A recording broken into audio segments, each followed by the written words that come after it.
You're listening to 95.9 FM, KMPN Burnett, keeping him close by to Burnett, Marble Falls, and all the surrounding area.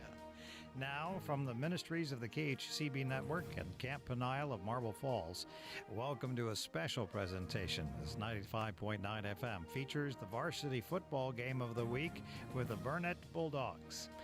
Join in as play-by-play announcer Mark Edmondson brings all the action and highlights of another weekend of Burnett Bulldog High School football.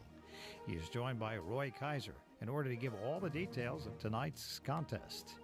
For those of you who want to hear the regular programming of the KHCB network, go to khcb.org and listen via the internet or download the free KHCB app to your smartphone or tablet. Now it's time to bring you all the action of tonight's contest on 95.9 FM. So here's Mark Edmondson and Roy Kaiser. Well, it is hard to believe, but we are here in week 3, and we're going to have that theme throughout the night. It's Mark Edmondson and Roy Kaiser with you live from the home of the Bumblebees, John Glover Stadium in Little River. And this is Little River Academy High School. So welcome to Burnett Bulldog. More Bees football on BTXSportsOnline.com and KMPN 95.9 FM. Do appreciate you joining us for game number 3. Been a couple of tough games and a couple of tough losses for the Bulldogs to start the season, but they looked at to turn that around here tonight as the Bulldogs out of District 4, 4A Division 1, 0-2 on the season, coming off of a 51-0 loss to Eastview. We'll talk a little bit about that and then move on quickly. And then they face the Little River Academy Bumblebees. The Bumblebees are 0-2. Lost last week to Waco Connolly 46-22. So both teams are 0-2. They are out of District 11, 3A Division 1. This is we do need to make sure we're on here. Checking the feed here. Sorry, got a note. Of course, thanks to Dan as always for helping us out. Make sure we're on and hearing. If you're out there listening to us, you heard the spot, make sure you can hear us as well. So, again, we're going to talk here a second, and we keep running into a problem. That'll give us a chance before tonight's kickoff scheduled for 7:30. The Bulldogs in the middle of a 3-game road trip last week to Georgetown, this week here in Little River, and then next week on the road to Fredericksburg. That'll be an early start as well. You know, Coach Kaiser, last week, you just kind of have to erase it from the memory. There's a really good Eastview team, a 5A Division I team. The Bulldogs just physically weren't able to really stay with them. They fought hard, but just really couldn't make anything happen. So to me, it was one of those things, I feel all week just chomping to get back on the field to start this game tonight. You know, you're right, Mark. And, what we did get from that game was a healthy roster, and that was good news. We didn't lose anybody to any injuries. And, and you said it, and, I agree with it, and that's why I've been in Burnett for so long. The way our kids fight all the time, it doesn't matter what the score is. I mentioned last week that Coach Angel Rios moved from Burnett to Eastview, and he said, one thing I do miss about Burnett kids, and it was fun to watch them compete, is the grit that they have and how hard they play, and he misses that. So that's coming from a guy who knows our kids too, and so they did. It didn't matter what the score was. We battled all the way to the end, and and yes, it was a dominating loss, but you try to learn from every game, and I'm sure the coaches picked up some things. So this is kind of a must-win for both teams. It's a must-win, and it's a not must-win just because it's early in the season. Early, but for that confidence and trying to build. Well, you want to win, and so the pressure's on the Bulldogs because now we're stepping down a classification, playing a 3A, but a good, solid, athletic 3A football team. And it's going to be competition. It's going to be great competition, and looking forward to a really good game tonight. Thank you, Mr. Molini. Also checked in, said we were on there, so he can hear us down the line. We appreciate that. So, as always, also want to give a shout out. Of course, Mr. Molina helps us so much. But last night, his grandson Hayden got the win. One of the 8th grade teams, and some big wins JV last night as well. But I want to give a big shout out, first game of the season for the 8th grade, and a big win there. So I heard he was quite the hitting machine. I think that's a good way to put it. Just that's in the genes with Mr. Molina. I heard he hit on the basketball court a lot, threes. Anyway, so we do appreciate you joining us. Look for a really good bounce back night last week. Again, the Bulldogs had that tough time. Getting some players back. It's going to help them, and I look for their confidence to really build on that. We're going to go ahead and take a break here. We'll come back to the coaches show, and we will get you ready for tonight's action. You are listening to Burning Bulldog Football on BTXSportsOnline.com and KNPN 95.9 FM. From the files of Unshackled, Pacific Garden Mission presents Free Indeed. When I was small, I had terrible dreams of being pulled into a grave. My parents tried to comfort me, but the fear was always there. I spent my early years on a farm in New Zealand. We lived too far away from town to attend school. My best friends were books, and I read so much I thought I was pretty smart. When Dad announced that we would move to a city, I was sure the other kids would be thrilled to make friends with me, but that's not how it worked out. I had a hard time making friends and salved the hurt by rebelling at home. I started attending church with my dad, but couldn't understand the Bible or the preaching. I knew why my mother and brother didn't want to attend. When my parents announced they were separating, I was sure that my rebellion was the cause. At 17, I got a job in a supermarket after school. There, I met Marty, who told me about God's love and how to get to heaven. That night, I got saved. The old fear of the grave was finally gone. I started attending Marty's church. For the first time, the preaching and reading the Bible made sense to me. The pastor set up a mentor for me, and I was so glad to have someone to help me over life's difficulties.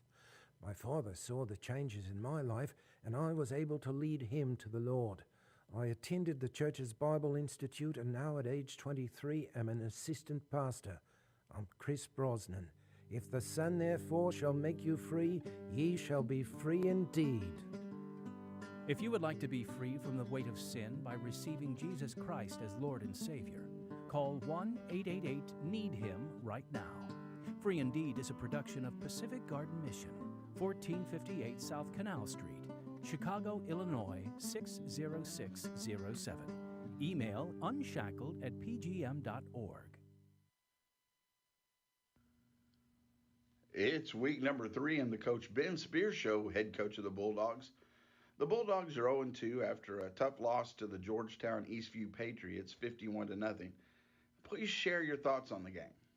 Well, they were really good, to say the least. They were definitely bigger and faster than us, and and they're a really talented team, and they have lots of numbers, and they just play on one side of the ball, unlike us, and we're on the field a lot with. We're trying to get our best guys, our best dudes out there in the spots to be successful. But yes, they're very talented.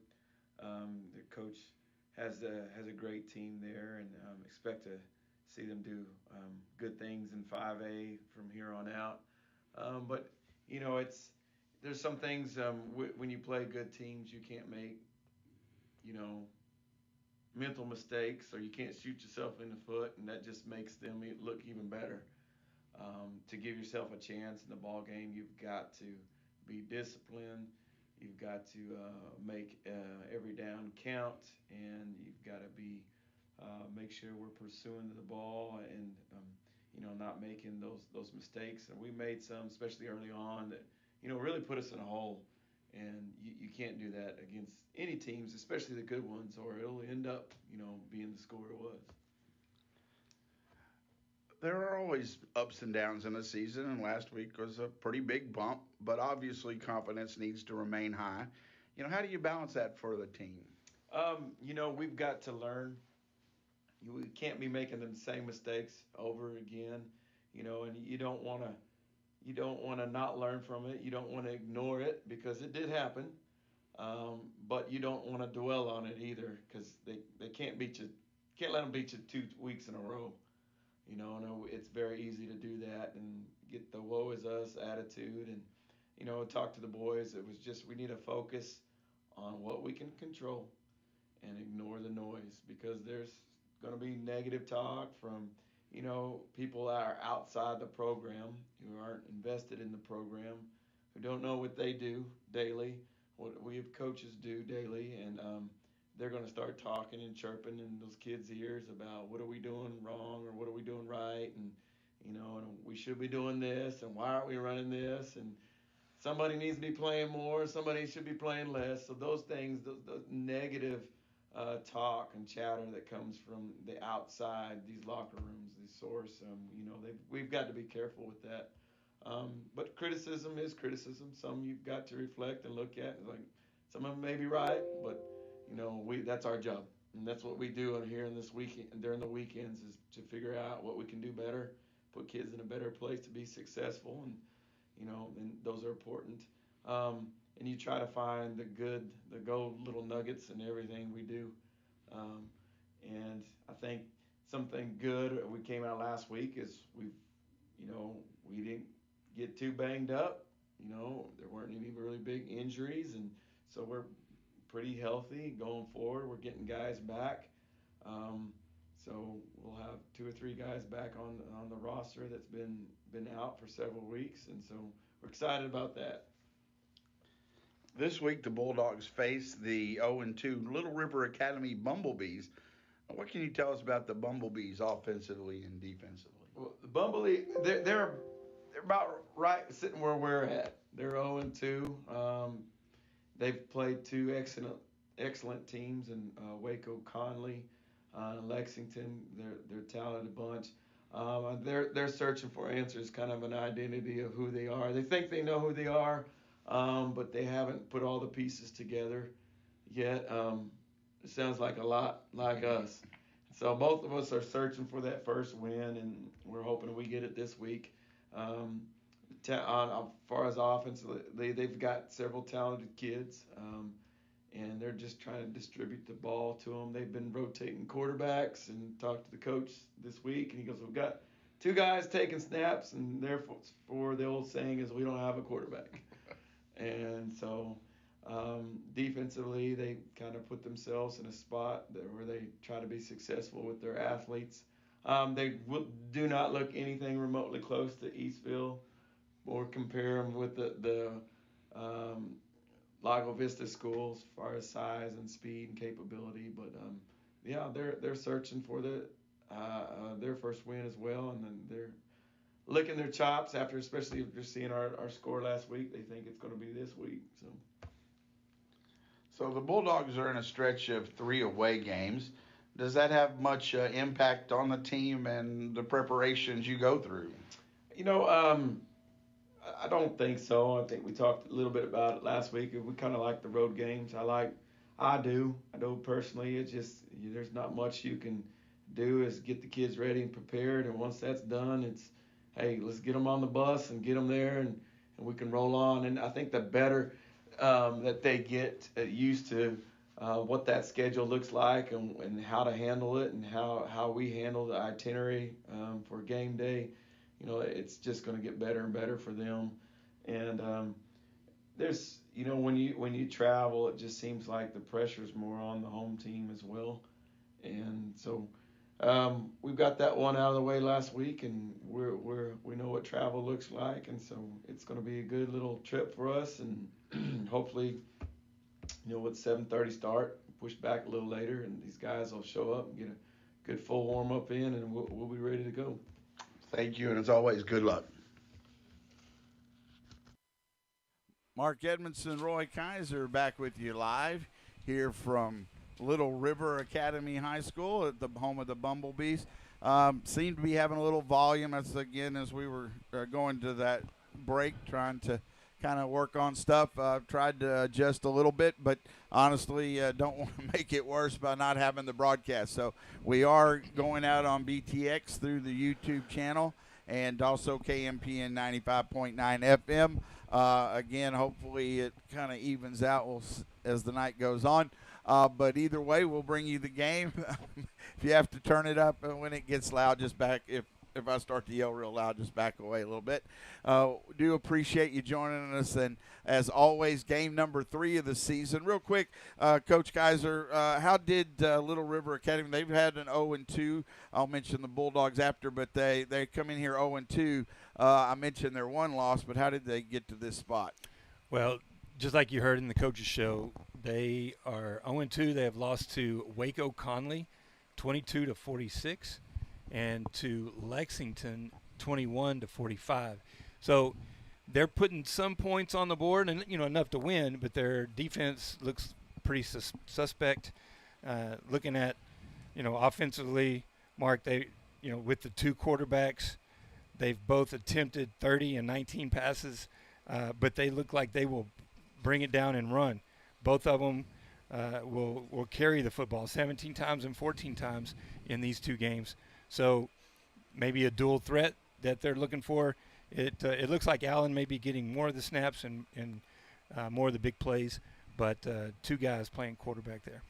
Again, do appreciate you joining us as we're just getting near to kickoff of tonight's game here from Little River. Again, just a little bit to the east of Belton, about, I'd say, 10 miles to the east of Belton, and really a pretty little community nestled out here, and the home of the Bumblebees. The Bulldogs, their 2 losses, they started the season that Lago Vista loss, and they mentioned that common opponent with the Bumblebees, but it was a 23-21 loss to Lago Vista in the last seconds of that ball game.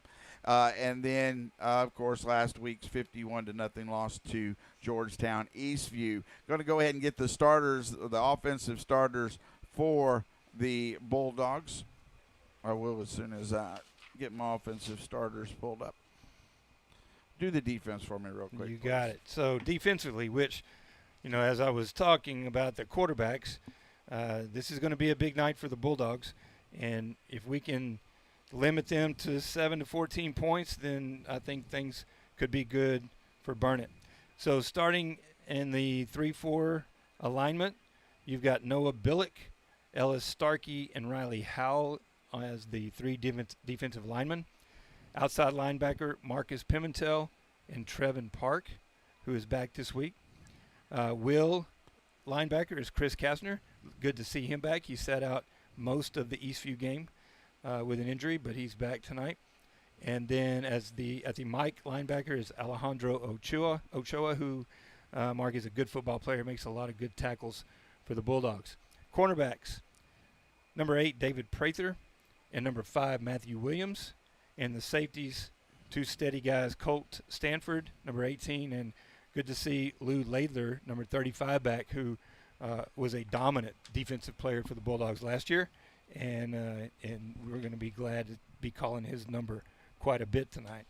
All right, I'll go ahead and give the offense for the Bulldogs. At quarterback, Rhett Murray. In the backfield, and you'll see both, again, partly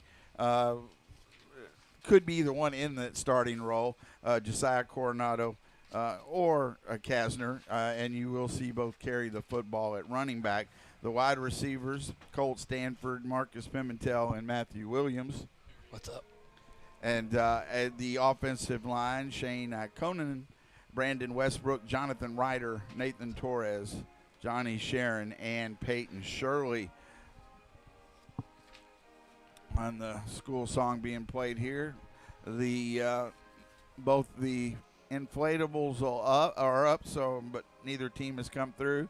Love the Bulldog one, but I have to admit the Bumblebees, they went all out on theirs, the giant inflatable of a giant bumblebee, and it's got everything from wings to the stinger. So anyway, just that's want to give the flavor of the game. No, I'm not going to say It's it. pretty unbelievable. I was going to leave that for you.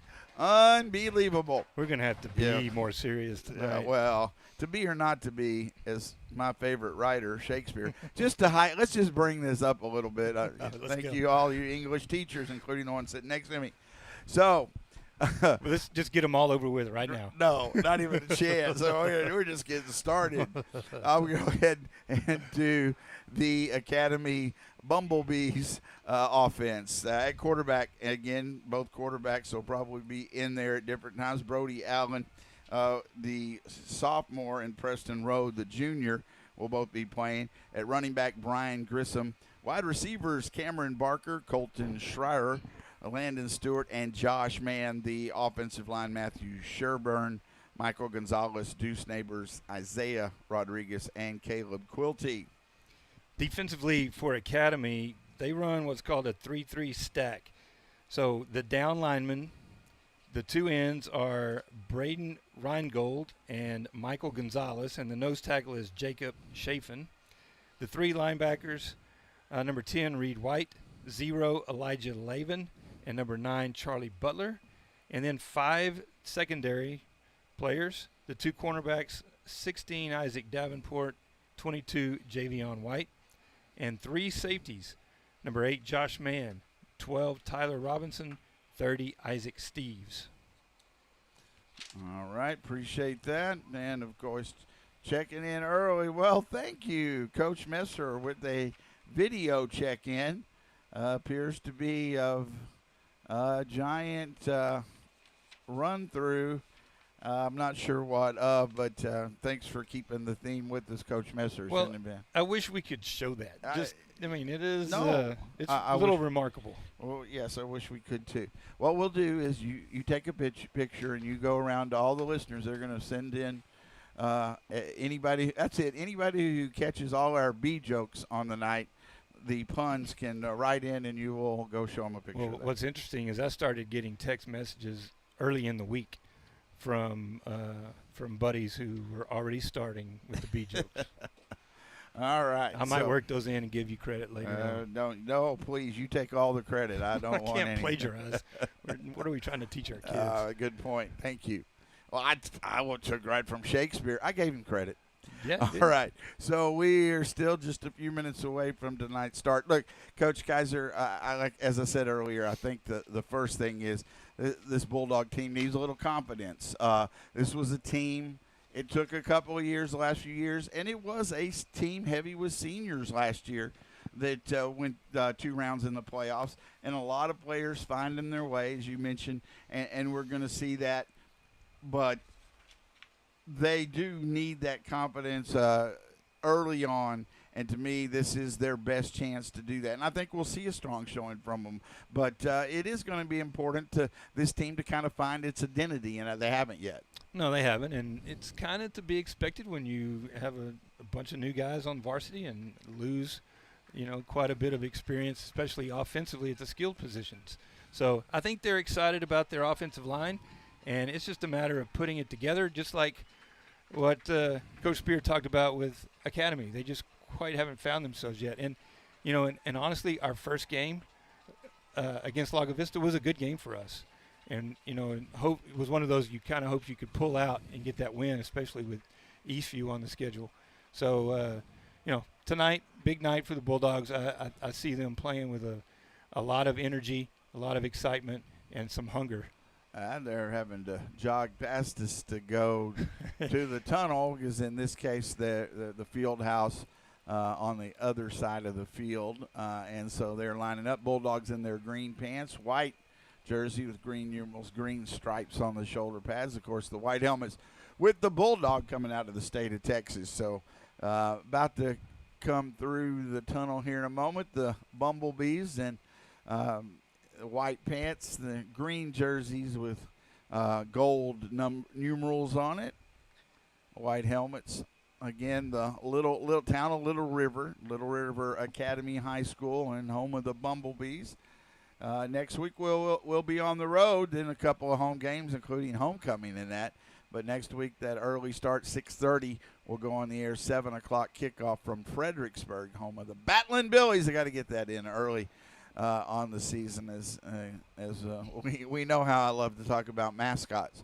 So anyway, we are getting close to the beginning of tonight's festivities. Let's talk a little more before we go. We'll take the break they haven't got ready for the national anthem. Think we're getting close. What this in the first two games? Again, I thought last week a little tough to evaluate, but in that first game, we want to establish the run. I think, do want to slow the game down some. I think they tried that last week some. It was just difficult in that situation. But I do expect we'll see more of that. Coach was talking some about that. And I think that is a good plan. This team needs to kind of – they want to get in a rhythm, but they also need to take their time and get in the right spots and be in a position to do well each and every play. They really – we talked about before, not a lot of margin for errors. Those mental mistakes, those things really hurt this team. Well, whichever way we decide to play, whether it's fast or slow, we've got to be able to match athleticism. And I think we've played, two teams that had solid athletes in both Eastview and Lago Vista. And I'm somewhat familiar with Academy as the basketball coach. We've played them probably for about 8 to 10 years, trading off back and forth, coming here, and then they come to our place, and they always have good athletes. So athleticism is not going to be a problem for them. We're going to have to match that, and that's been a problem for us in these first two games. Well, and the positive is they are going to be playing players two ways, and like as we saw last week, that wasn't the case. As the Bulldogs come onto the field, the cheers of the crowd, not far away from the Esprit de Corps here tonight, just off to our left here on the visitors' side in the visitors' press box. Bulldogs have now entered into the stadium onto their sideline. 33 Bulldogs look like suiting up tonight, Mark. That's a good number for us. Bumblebees getting ready to come through the giant B. I don't know. The B looks mad, though. It is I don't know if that's just on purpose. Yeah, I guess it is on purpose. You don't want a happy bee.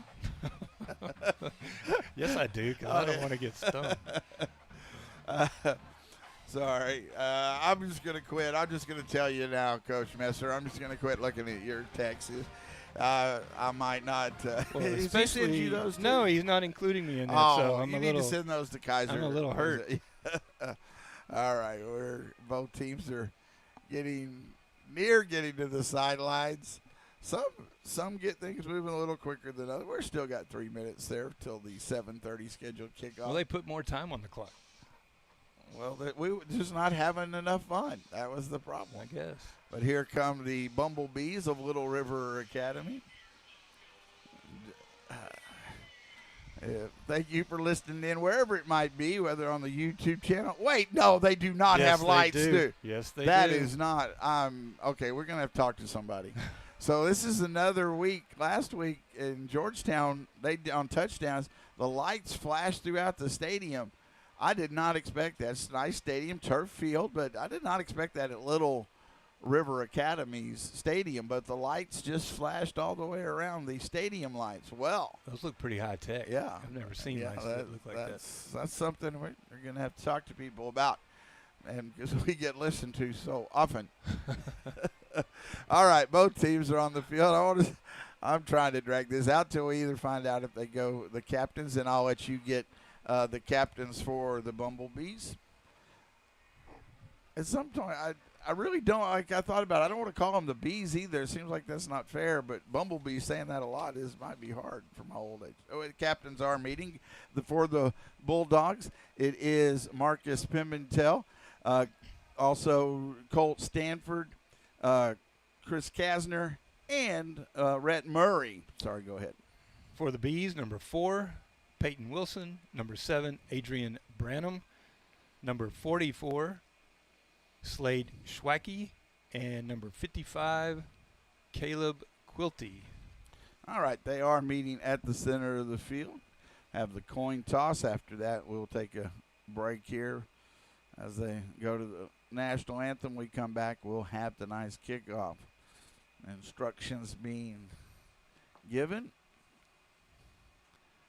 And now the official coin toss. Momentarily. Wonder if the coin There it is. has a side A and a side B. No, maybe it's just B's on both sides. That's right. Write them down, folks. You win a prize if you can't keep up with all of them. No, you don't. No, you do not. The Bulldogs win and defer to the second half. So the Bulldogs will put the defense out on the field first. So we will have, this is usually I have my little notes. I'll have B or just the letters. Now I've got too many of those. I've got Burnet and Bumblebees and Bulldogs, and I could put Little River, I guess, LR. I'll do that. All right, so the Bulldogs won the toss, deferred to the second half, so Little River will get the opening kickoff. We'll take this break. We come back. We will have tonight's kickoff between the Burnet Bulldogs and the Little River Academy Bumblebees on BTXSportsOnline.com and KMPN 95.9 FM. Science has never weakened my faith. It's only strengthened it. Jewish scientist Dr. James Tour. And so what happens is science drives me to appreciate my God all the more for what he's done. Professor of chemistry, nanoengineering, and material science at Rice University. My faith makes me love God so much more for the greatness in creation. I know the scientific realm of all that he's created, and it's just scratching the surface. I'm like, Lord, you are utterly amazing. So that's the way it impacts me. Voted one of the top 50 most influential minds in the world, and a Messianic Jew who believes Jesus is the Jewish Messiah. Welcome to Faith of a Scientist with Dr. James Tour. It would be unfair of God to expect an educated person to believe in the physical resurrection unless he made it entirely possible. And I'm always amazed because I see educated people go from not believing in the resurrection to believing in the resurrection over a 10-minute conversation. And the only way that I can explain that is this. God has placed the truth of the resurrection on your heart already. It would be unfair of him to believe something so incredible as a physical resurrection, something that we've never seen nor anybody we've ever known has seen, unless he's already placed that truth on your heart. He didn't make this easy. He didn't say, just believe that Jesus loved the little children. No, you got to believe that he rose physically from the dead. God commands us. 1 John 3:23 says, and this is his commandment, that we believe on the name of his Son, Jesus Christ. This is his commandment to you. This has been Faith of a Scientist with Dr. James Tour. Watch his powerful testimony on YouTube, Facebook, or drjamestour.com. Mark Edmondson, Roy Kaiser, we're back with you live. Thank you, Mr. Mulholland. We believe you are wrong. So, thank you again for joining us on the YouTube channel, BTX Sports Online. You can follow the link from there. And, of course, on 95.9 FM KMPN. Again, if volume issues, just right now, hopefully you can hear us clearly, and if you have to, turn it up. But I do look for an exciting night, so let's get things going. Both teams are on the field, and I think I'm going to have to stand up and join you, Coach Kaiser. A little hard to see. Well, these are really nice, comfortable chairs. And they are. They are a little too comfortable. So, so wherever you are, we're about to get underway with game number 3. We do appreciate you joining us. Thanks to Chad Nelson as well, of course, for helping with the BTXSportsOnline.com website and all his work with us over the years. Couldn't do it without him. Bulldogs will tee it up. Now we're doing something a little different here because we have Aiden Sanchez lining up to kick off here. Let's see what this is. Bulldogs trying to maybe some little trickery right off. Sanchez lines it up at the 40-yard line. And he kicks a short squib kick, and it's going to be returned from the 20-yard line. Trying to get to the outside, backing up now. Still finding a little room, though, and hit hard out of bounds at about the 32. Good hard hit by the Bulldogs. And we do appreciate as we go out, Little River Academy will start at the 32. You're listening to Burning Bulldog Football on KMPN 95.9 FM, BTXSportsOnline.com. Right on cue, talking about Ochoa hitting hard, and that's him on the kickoff. And he takes number 5, Vincent Williams, out of bounds with a hard hit. All right, so let's check. They're going to watch which quarterback's in. It does, Preston Rowe, the junior, does start in the backfield. One receiver to the right, one to the left. He's going to hand it off up the middle, a little room, and pushes forward past the 35 to the 36.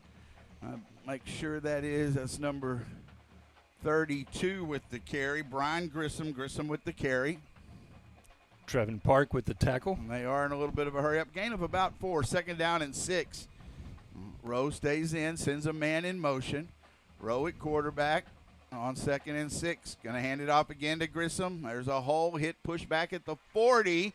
He had a opening and then a good solid hit pushes him back, but it will be a 3rd down, 3rd and about 2 from the 40.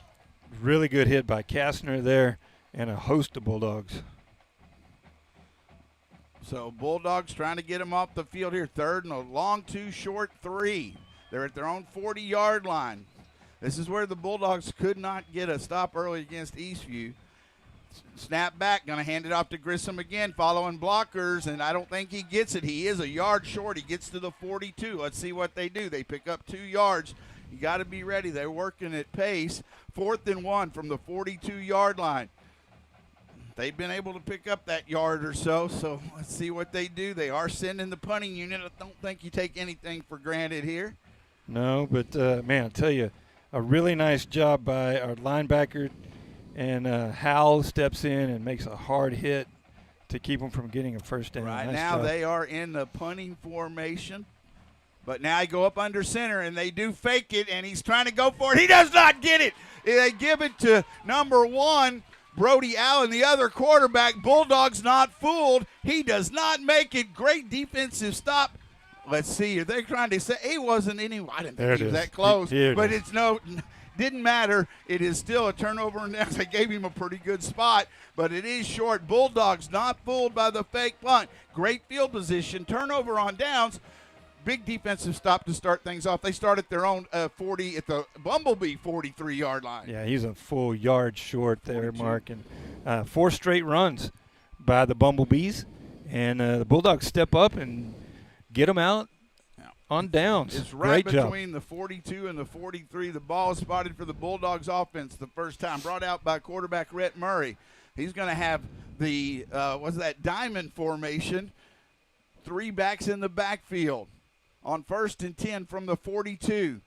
Going to throw. Out in the flat. Has a man and misses him, and he was open. Beautifully run play. Who was that coming out of there? That was Trenton Elmore? Was that Elmore, 25? 35, wasn't it? No, is it? That's a 3. Yeah, was that Laidler then? Laidler, yep. Getting him right into the game, and he was open. I'll check that number again. It's a little hard to see. It's rolled up. I'm not sure it was a 6. But either way, incomplete pass. They had the right play. Couldn't make the connection. 2nd and 10 from the 42. This time they hand it off. Coronado has blockers down the sideline. 1st down, still on his feet, knocked down inside the 30 to the 26-yard line. I want you to know, Mark, Chris Kastner hits 16-yard gain. What looks like maybe Little River's best athlete, Vincent Williams, just plows him over, and that opens up a big hole. It was great blocking, and Coronado did a great job following it around that outside. So that's teamwork. Credit Kastner being unselfish and they've got to have that blocking. I mean, that's what they did so well last year. 2 backs in the backfield on either side of Murray. 2 receivers to the left, 1 to the right.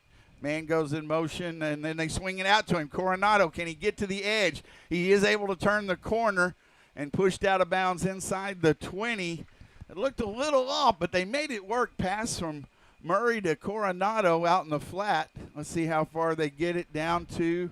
A little hard to see. The 16, 17, we'll call it the 18-yard line. That was a gain of 8, so it's 2nd and 2.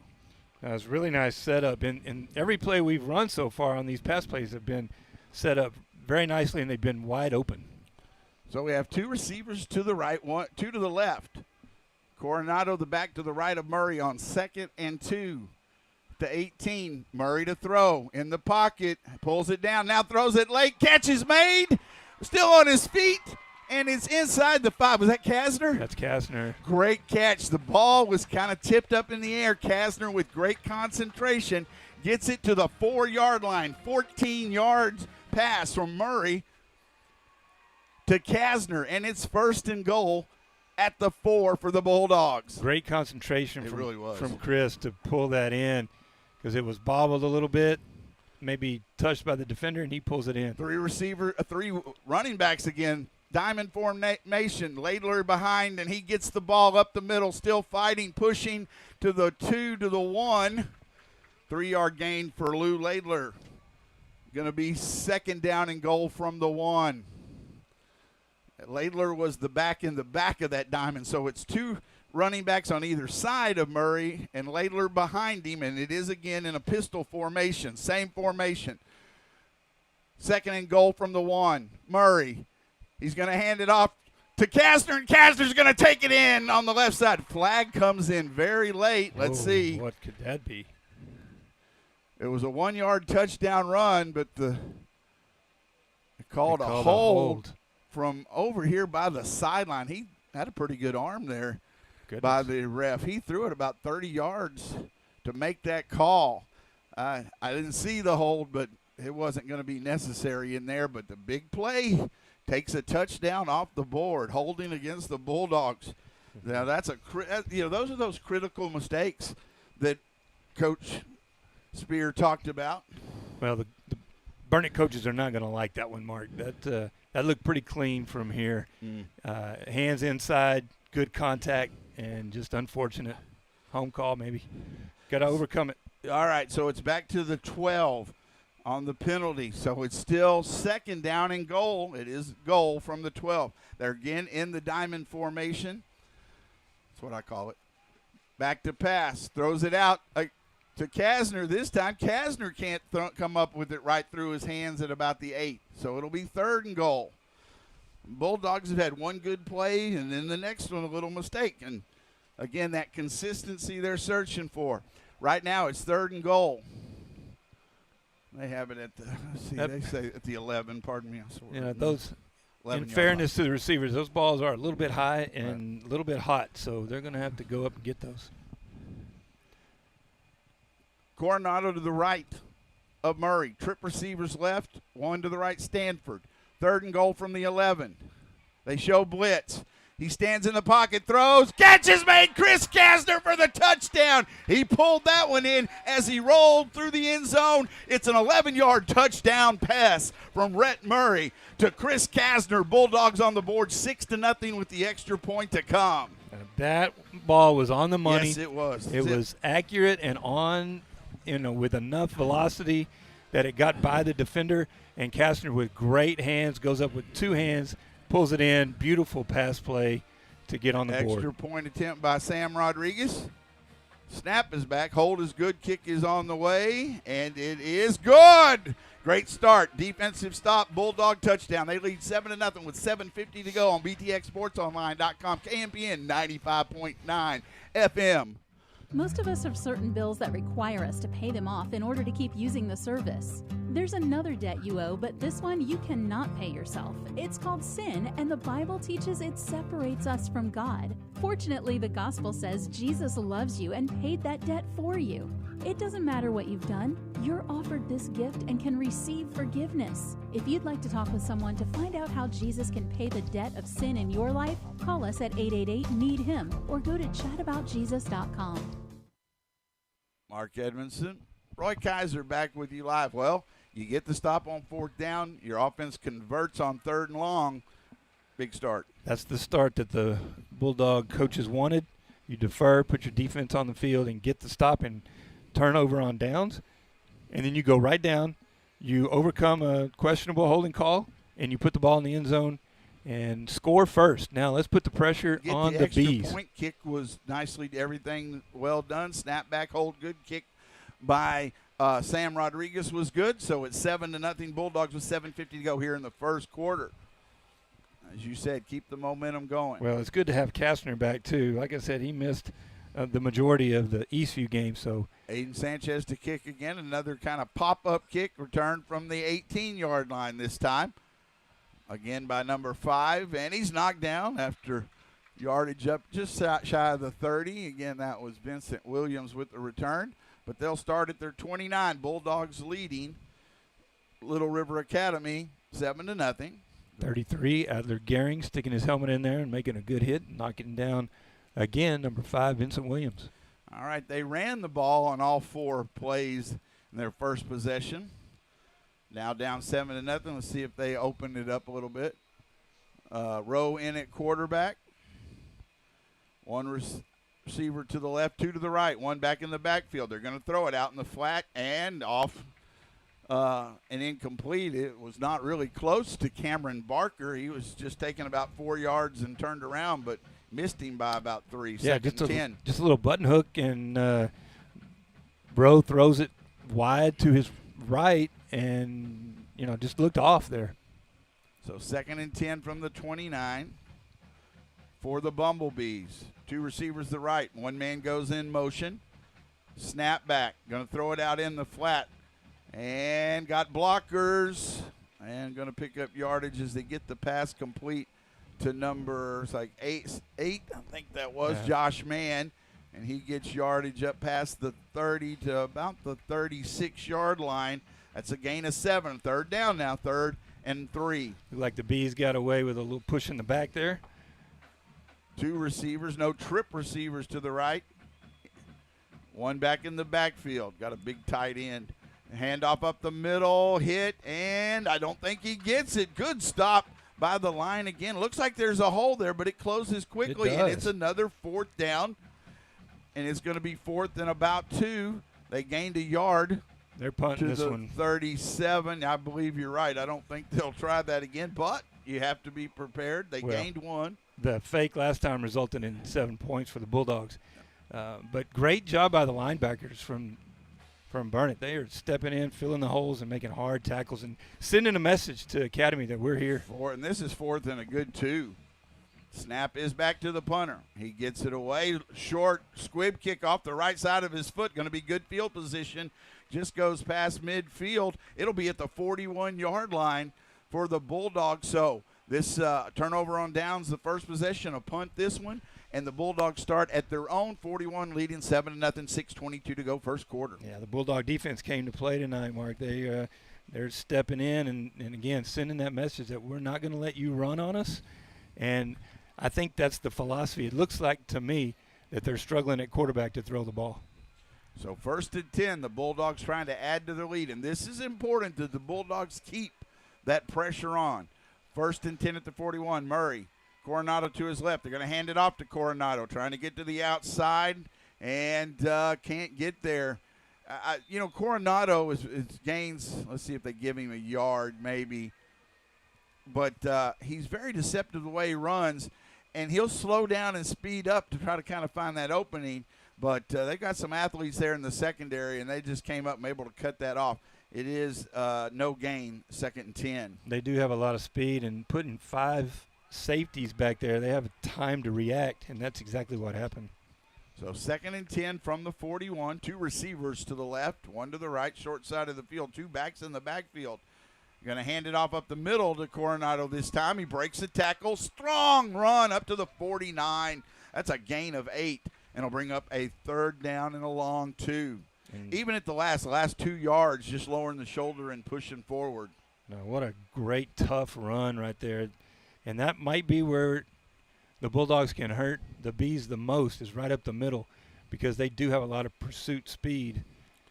Do appreciate you joining us. Game number 3 of the season, both teams at 0-2. The Bulldogs lead 7-0 here early from Little River Academy. 3rd and 2 at the 49-yard line. Snap back. Coronado again. Turns inside. Is going to get the 1st down following his blockers. And he'll get to the Little River Academy side of the field to the 45-yard line. That's a gain of 6 and a 1st down for the Bulldogs. I like they can establish the run. And they are doing that. Again, in between the tackles, the offensive line is firing out and opening those holes for the running backs, and it's a good philosophy to get started here. 1st and 10. Move the chains. They're at the Academy 45-yard line. Murray with Coronado to his right. 2 receivers left, 1 to the right. Man goes in motion. He's going to throw. Middle of the field has a man wide open. It's caught by Riley Howell, and he will score. Riley Howell bobbled it a little bit at about the 20-yard line, but he was so wide open. He pulls it in, and it is a 45-yard touchdown from Rhett Murray to Riley Howell. Bulldogs lead 13-0 with the extra point to come. He was open. What happens, Mark, you keep running the football effectively, and it doesn't matter how many safeties you have. They're going to suck up trying to stop that run, and so the Bulldogs run a little play action, fake it to the sweep guy, and then throw it to Howell, who is wide open. Extra point attempt. Snap is back. Hold is good. Kick on the way is good by the Bulldogs. Number 27, Sam Rodriguez. And the hold was by Pimentel. And the Bulldogs lead 14-0. We're going to go ahead and keep it here. I want you to talk a little more about that. Riley was so wide open. It is one of those things. He was a little turned. He didn't catch it cleanly the first time, but again, that great concentration. And once he did that, just nobody was going to catch him. They were chasing, but not going to get him. Well, they put Lathler in motion. I believe that's who it was. They faked to him. Wasn't really a great fake, but he didn't really get that close to him, which is fine. You don't have to bobble the football. But it just freezes the linebackers, and it freezes the secondary, and it froze them and fooled them so badly. Mark, Howell comes out of a tight end position, untouched. No one even looked at him, and he's wide, stinking open. Great find by Murray. And what a great throw by Murray to put it on him. Didn't miss him. Good play. Second passing touchdown. This one to Howell. Bulldogs to kick off again. They lead 14-0 with 4:24 to go here in the first quarter. You know, tonight we're getting Howell involved. He's touched it a few times in the first few games, but tonight he's got a long pass play. Sanchez will kick off again. This one a short kick. They had it up and is bouncing around. Bulldogs have it. Kasner. They tricked him. He kicked it short. They were backing up, tried to come up and get it, bounced off one of the shoulder pads. It's all Bulldogs right now. The Bees are on the right side tonight, and it is 1st and 10 for the Bulldogs at the Academy 41-yard line. Great play and great hustle, and just done well because they were setting that up all the way with the pop-up kicks, and that one just went shorter. No doubt. Coaches are doing a great job of calling this game, just like they are on the offense, setting up that play, and the Bees did not expect it. They had a chance. They had 2-3 guys there and miscommunicated amongst them. And so now what you get is what you get now is a lot of finger pointing and whose fault it was, and the Bulldogs need to take advantage of this.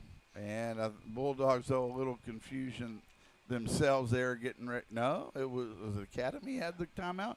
Bulldogs looked like they weren't quite ready, but neither were the Bumblebees. Timeout. We're going to go ahead and keep it here with 4:21 to go first quarter, 14-0.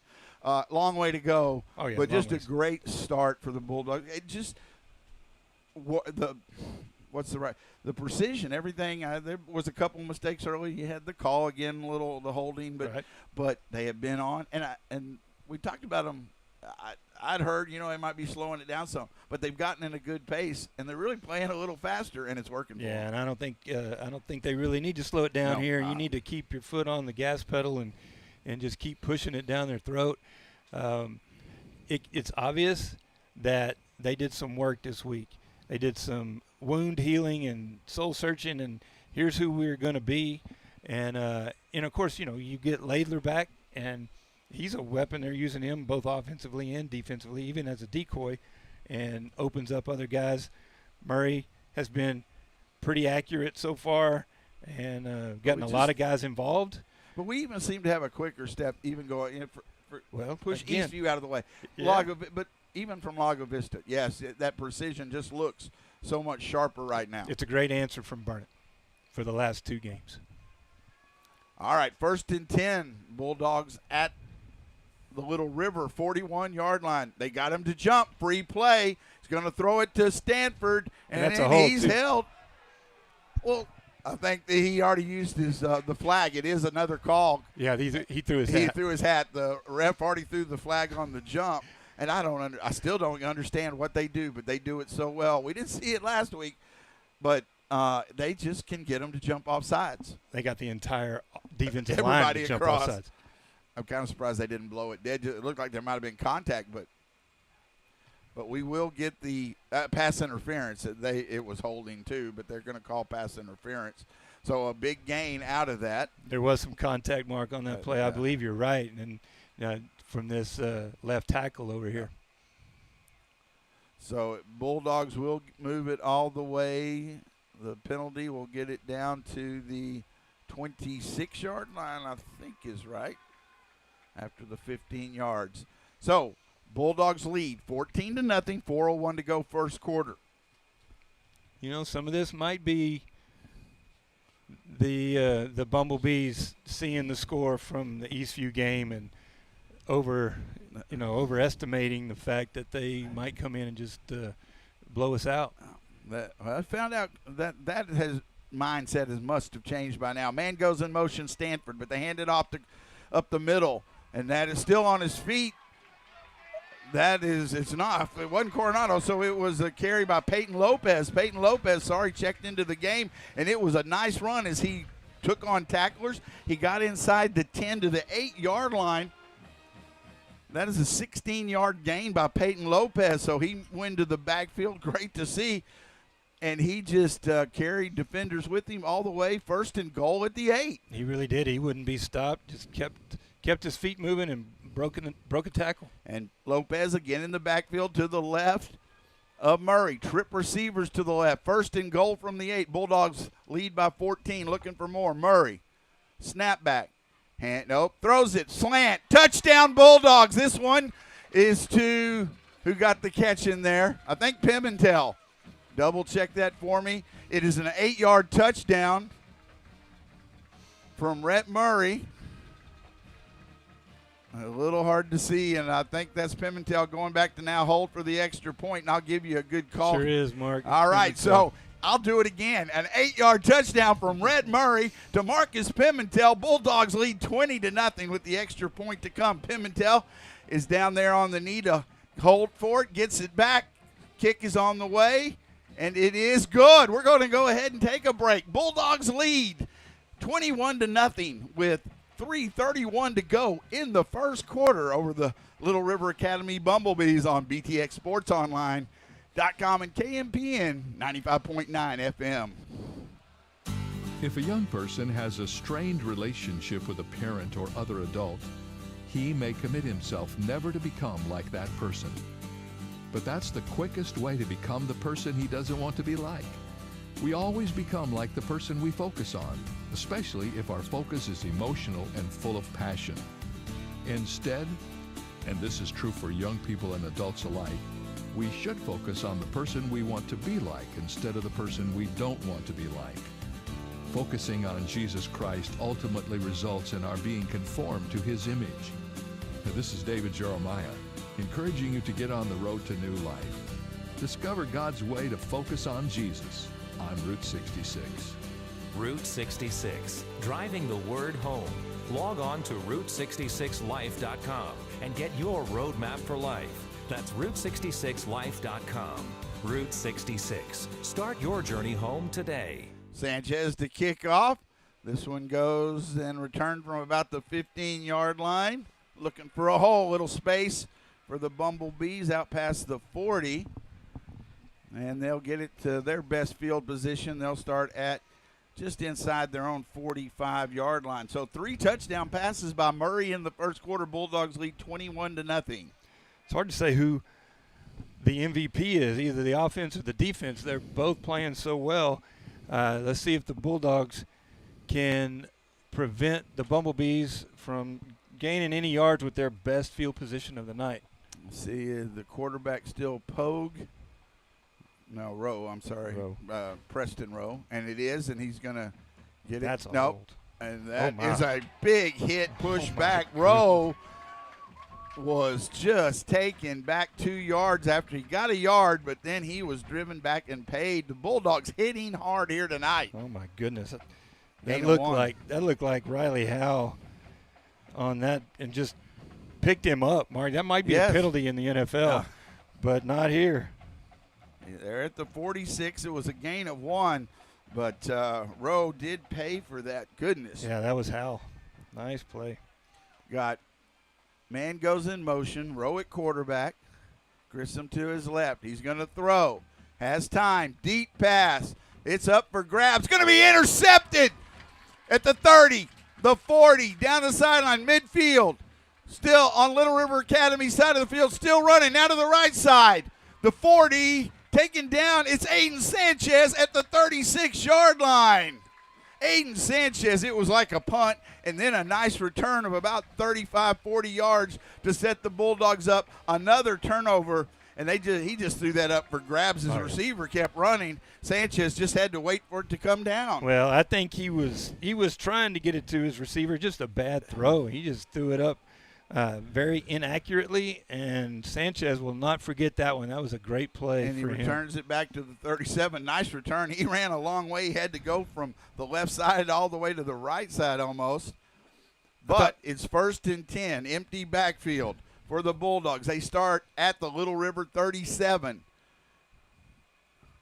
Interesting formation for the Bulldogs. Look at the defense. They're stacking it in there. They are stacked at the line. The middle will be open. The middle will be open. Pressure comes. He throws it out. He does get it out in the flat to Pimentel, who makes one man miss. And for all of that, it didn't get a lot of yards. But, yes, we had like double tight ends, and they had everybody at the line. They brought pressure. I don't know how he got the pass out. He did to Pimentel, and he's going to pick up about 5 yards. They give him the 32-yard line. So he does pick up 5 yards. I thought it was really interesting by the defense to stack it in there like that, because with no backs, Murray is not running the football. All right. And so you knew it was a pass play. So I just thought the defense left themselves vulnerable right there. 2nd and 5 for the Bulldogs. Now back to a little more traditional. Handed off to Coronado. Bounces it outside, but the pursuit, I think he realizes now he should have cut it in. He tried to bounce it outside, and their pursuit was too good there. Let's see where they ended up marking it. Back. Did he get a yard out of that? That's impressive. He got a yard out of that. Looks like it. And he did. It'll be 3rd down and about 4 from the 31. He had a hole there, tried to bounce it outside, but again, that speed from the secondary then was able to pursue it. 3rd down and 4 from the Academy 31-yard line. Bulldogs lead 21-0. 57 seconds to go, first quarter. Diamond formation, 3 backs in the backfield. They hand it off to Coronado. He's got a block. He lowers his shoulder. He'll get the first down. What a great lead block. Was that Laidler? That's what that diamond formation does. It adds a back in the backfield as a blocker, and it gets a first down to the 23-yard line. That's an 8-yard gain on 3rd down. It picks up a first down. They give him the 23, yes. That might have been Coronado. Coronado had the carry. You're right. Laidler with the tackle or with the block. So it's trip receivers to the left, 1 to the right. That's the short side of the field. That's Stanford. Coronado to the right of Murray. 1st and 10. Murray to throw deep, going for the end zone, and can't get there.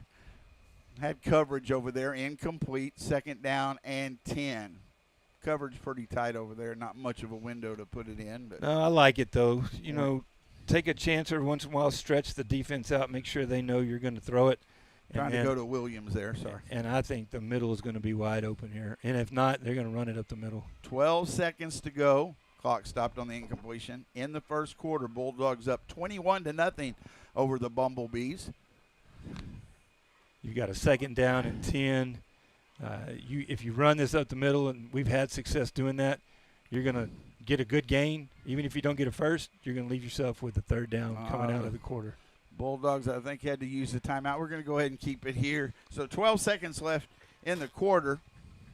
And we'll go ahead. We're at the top of the hour. You're listening to Burnet Bulldog Football on KMPN Burnet. So the Bulldogs here wanting to keep the momentum going into the second quarter. It's been all them first quarter. They in a great position, 2nd and 10. But like you said, it's been everything, special teams, defense. It's been all here in this first quarter. I think everybody is firing on all cylinders from Burnett. We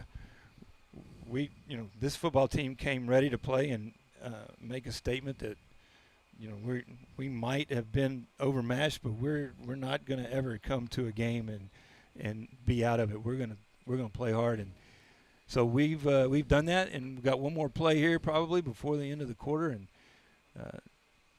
get ourselves ready to score another touchdown. 2nd and 10. The ball is at the Bumblebee 23-yard line. Good crowd here on the Bulldog side. Murray has Coronado to his right, trip receivers to the left on 2nd and 10. Murray sends a man in motion. He's going to throw. Got to get rid of it. He does. He has a man open, and is the catch made? Great diving catch it was by, again, somebody else moving it. Peyton Shirley, number 24. Peyton Shirley with a great diving catch. There was actually 2 men open, and he threw it to the underneath, and it gets it down to the 2-yard line. The 2-yard line, that's a 21-yard gain to Shirley. He did, Mark. He had his choice, and I think he probably he probably would have liked to have thrown it. We're going to end the quarter here, so I'll let you go. All right, so we go to the second quarter. It'll be 1st and goal from the 2 when we return. Bulldogs lead the Bumblebees 21-0 on BTXSportsOnline.com and KMPN 95.9 FM. There are many people who wear a cross as a beautiful piece of jewelry. They know what it symbolizes, but have never in their heart made their way to Jesus' cross and said, "For me." What he did there is to pay for every wrong I've ever done. If there's never been a time when you've trusted Jesus as your only hope, don't wait another day to get that settled. Your soul and your eternity are at stake. Learn more. Call 888-NEED-HIM. Mark Edmondson and Roy Kaiser back with you live. Well, great first quarter, but the Bulldogs looking for more. As you said, there were 2 open receivers. We've got them. They really are confused. They're leaving somebody open. That one, as you also mentioned, Murray maybe saw the other one late. It was Williams, but got it to Shirley. Shirley made a nice adjustment, so it's 1st and goal at the 2. Yeah, everything we're running at them right now, and it's ironic. They have 5 defensive backs, but they can't cover our 3 guys that are running out. See here, Bulldogs will have it again, 1st and goal as we start the second quarter. It's Pimentel in at quarterback. Pimentel and a little deeper snap. It sends a man in motion. Pimentel hands it off on the sweep, and it's going to be a 2. There's a flag down. It was Stanford with the touchdown. Let's see. We may have motion here. We did move, so it was Stanford with the 2-yard run, but it'll be coming back. They send him in motion. Pimentel he was in a deeper snap position and handoff, good blocking though. It all worked except for that movement thing. So that'll move him 5 yards back to the 7. Second touchdown of the night negated. Last time Bulldogs able to pick it up. Pimentel still in at quarterback. 1 receiver right. He goes in motion. Going to hand it out. No, keeps it. Pimentel keeps it up the middle inside the 5 down to about the 3, maybe the 2. Pimentel gets that yardage back. Gain of 5 by Marcus Pimentel. 2nd and goal from the 2 now. Switching personnel out. See here for the Bulldogs, Andrew Milam going in. Same formation, same motion, but Marcus kept it up the middle this time. Pimentel is in at quarterback. Coronado's going to be in the backfield as an up back. 1 receiver left, 1 receiver right. 2nd and goal, Pimentel in shotgun.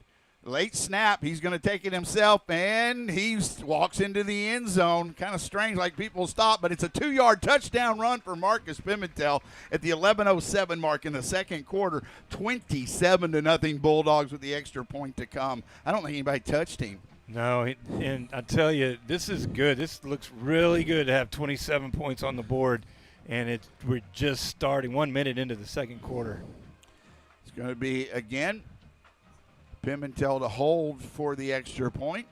Sam Rodriguez to attempt it.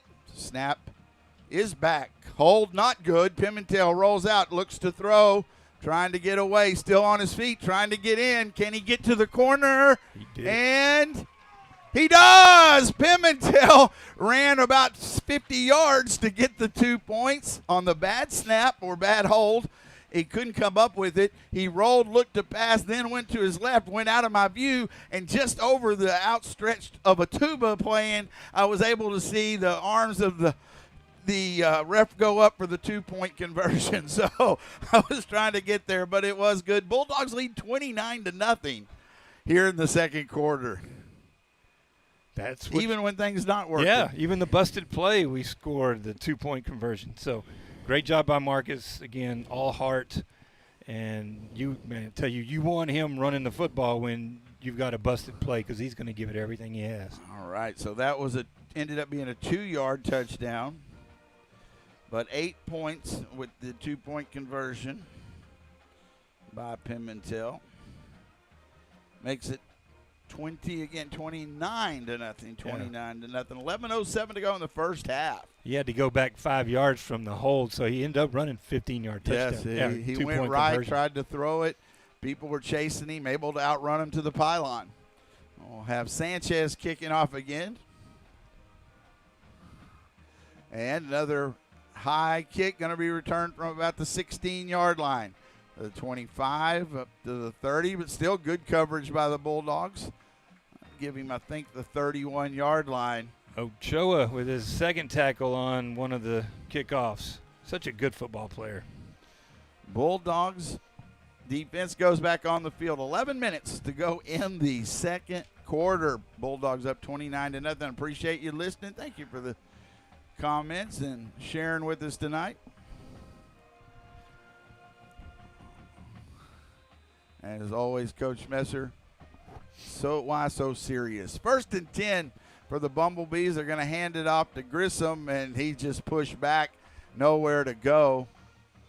I do want to check. I think that is the other quarterback, Allen, in. It is Allen in now. A gain of 1 by Grissom. So they start this at their own 31, now at the 32-yard line. 2nd and 9 for the Bumblebees. I see Allen coming in and throwing the football a little bit more than Rowe did. Let's see if he's a little more accurate. Allen, I believe, is the sophomore. Man goes in motion, now sets up. Back to the right, Grissom. They're going to throw it out in the flat. Catch is made, looking for blockers. Good job of pursuit. And up to the 36, though, gain of 5. You know, and when I've got to talk to Coach Spear, that word has come up every time, and I understand pursuit. He talks about with this team about the need for pursuit, and I know it's such a philosophy for them. And you see that here tonight, just going after the ball. Yeah, Jorplin, number 14, right on it, and 2, Cason O'Hare coming after him. So good pursuit, good gang tackling by the Bulldogs. 3rd and 5 at the 36, snapback. He rolls. Pressure comes. He's in trouble. Still rolling, trying to get outside. Great job by the Bulldogs to keep. And then was that on us? That's probably going to be on us. I think maybe it's unnecessary roughness on. It wasn't on the quarterback. No, might have been Ochoa. I think he may have. But a great job by the Bulldogs. That was Holden Valdez, wasn't it? Chasing the quarterback, but not letting him get around Mark, him. That's going to be on them. They hit Ochoa in the back is what it should be. All right. And it was. All right, good. Not good he got hit in the back, but glad that came out wrong. I'll be darned. I'm sorry. The penalty, I'm glad to see we didn't make that mistake. That's a great job by – because – he was going out of bounds. I want to give, again, Valdez a great job. The lineman chasing him, not letting him get around because there was space, and he forced him to the sidelines, and then the hit against Academy. So that'll push him back, which should be after the play, and that should be 4th down. All right? That was a personal foul either way. They're discussing it. Yeah. Because if not, you'd decline it, but that's a personal foul. That should be. I guess it happened right as he was going out of bounds. 4th down. But they're moving it back to where it was. It's interesting. Which makes it I guess 4th during and the 5? play. No, they're going to mark it off now. Okay. Yeah. They went back to the spot. Okay. Nope, they're spotting it there at the 36-yard line. So basically we declined it. So we declined it. Now he's picking it up. You were right. Well, that's not fair. You don't set it down and act like. It's a 3-yard penalty, it looked like. Well, He moved it 3 yards. oh, that's where he went out of bounds. So that goes as a sack. That's what that was, I Well, think. they're going to go for it on 4th down And after a timeout. let's see who called the timeout. Bulldogs did. Maybe they weren't thinking they were going to go, which I didn't at 4th and 8 at their own 32. Well, that was a strange turn of events. But either way, so right now it's a timeout. We're keeping it here. 9:39 to go. All burn it. 29-0 they lead. It's 4th and long. So, Little River might not feel they have much to lose to try to go for it here, the younger quarterback in.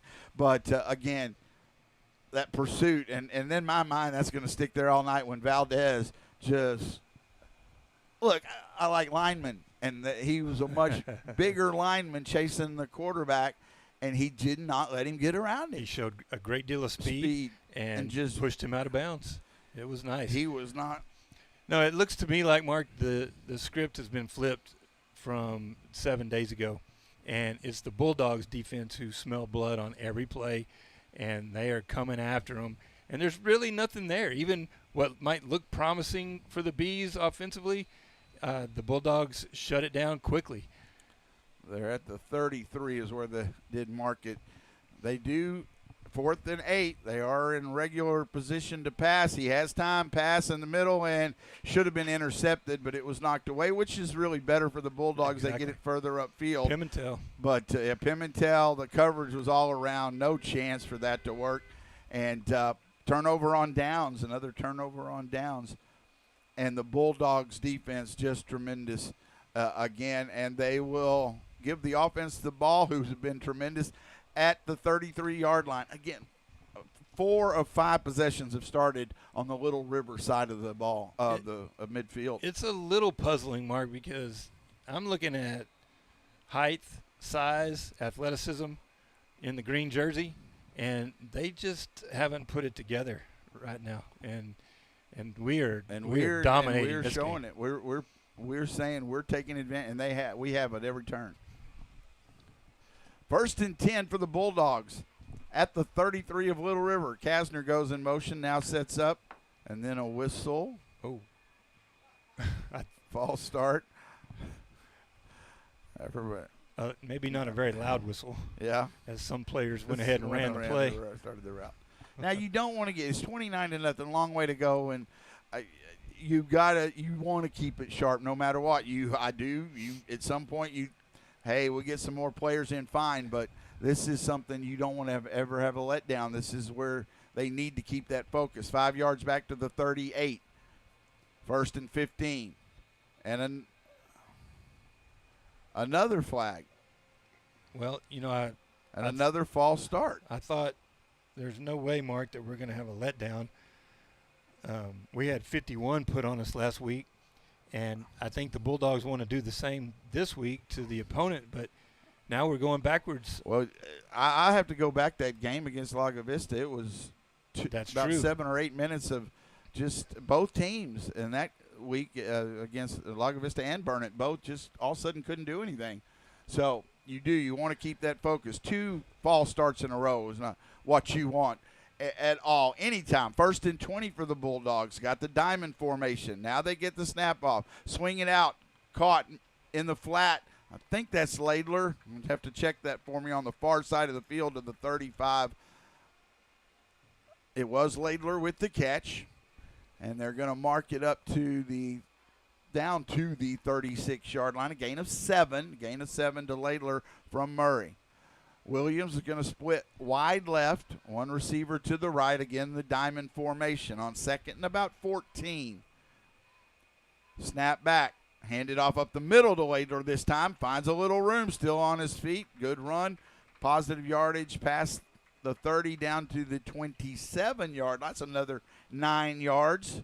Later that time in that pistol formation behind Murray, carried it up the middle. He'll check out. Well, that makes this third down really manageable, Mark. And thinking where you are, 3rd and about 7. Oh yeah, you've got 2 downs here. Yeah, you're at their 28-yard line. I guess it is the 28. Sorry. So it's 3rd and about 7 at the Academy 28-yard line. Trip receivers to the left. The coaches were trying to call a timeout, but the ref said he didn't hear it and that we got another flag. Delay a game. I mean, we had a coach going down the sideline trying to get the attention of one of the refs, but it will be 5 yards marked off. So, penalties in this drive. And that puts it back to the 33-yard line. Well, the Bulldogs have overcome everything tonight so Right. far. The defense, some questionable calls, but then they've got to overcome themselves right here if we're going to score a But touchdown. it is 3rd and 10. Trip receivers left, 1 to the right. It's empty backfield now. Murray to throw, has time out in the flat, and catch is made. Let's see where that's marked. Going to be, I think it's a first down. Who's that on the far side? Is that Stanford? You don't see any flags, do you? I do not see any flags. They get it down to the Stanford. It's not quite. It's at the 24-yard line. That was a gain of 9. They need about 1.5 yards. So Stanford with the 9-yard catch. Bring up 4th down and a long one, short 2. Got Coronado. What a great throw, though, from It Murray. was. Coronado in the backfield with Murray. Man goes in motion. That's Howell. Now the up back. They hand it off to Coronado. He breaks it down, lowers the shoulder, and gets the first down. He does deliver contact down to the 20-yard line, a gain of 4. Needed 1, got 4. 1st and 10 for the Bulldogs. And he punished number 4 from Academy, Peyton Wilson. I give credit. Peyton Wilson stood in there, but he did pay for the tackle. 1st and 10 for the Bulldogs, so overcome those penalties so far. 1st and 10 from the Academy 20. Trip receivers to the right. Hand it off to Coronado up the middle. There's a hole. Pulling defenders with him. Putting his hand on the ground, getting another yard inside the 15. Down to the 13, I believe they give him. And that is a gain of 7. 2nd down and 3. They gave him the 14. I was trying to give him extra, sorry. That was kind of about half there. Maybe not. He's running hard. He deserves it. 2nd down and 4. No, he didn't get contact from the defense until the secondary mark. Trip receivers the right, 1 to the left. Murray to throw. Time, left side, and catch is made by Williams at the 5. What a great snag. Great throw. But Williams just grabbed it out of the air, and he'll make it 1st and goal at the 7. That's an excellent catch. Well, it's a great catch, but it's a great throw, too. He doesn't have a chance of catching that if Murray doesn't put it I agree with you. right where he needs to, and so that the defense can't touch it. But going to that sideline, Williams really keeping his feet down, able to yank it out of the air, makes it 1st and goal. That was a 7-yard gain. 1st and goal from the 7. 2 backs in the backfield with Murray. 2 receivers to the right. Murray to throw. Left side, gets the catch made, and I don't think he got in the end zone. Got pushed out at about the 1 or the 2. They give him the 2. That was Riley Howe. And they give him 5 yards to the 2. It'll be 2nd and goal from the 2.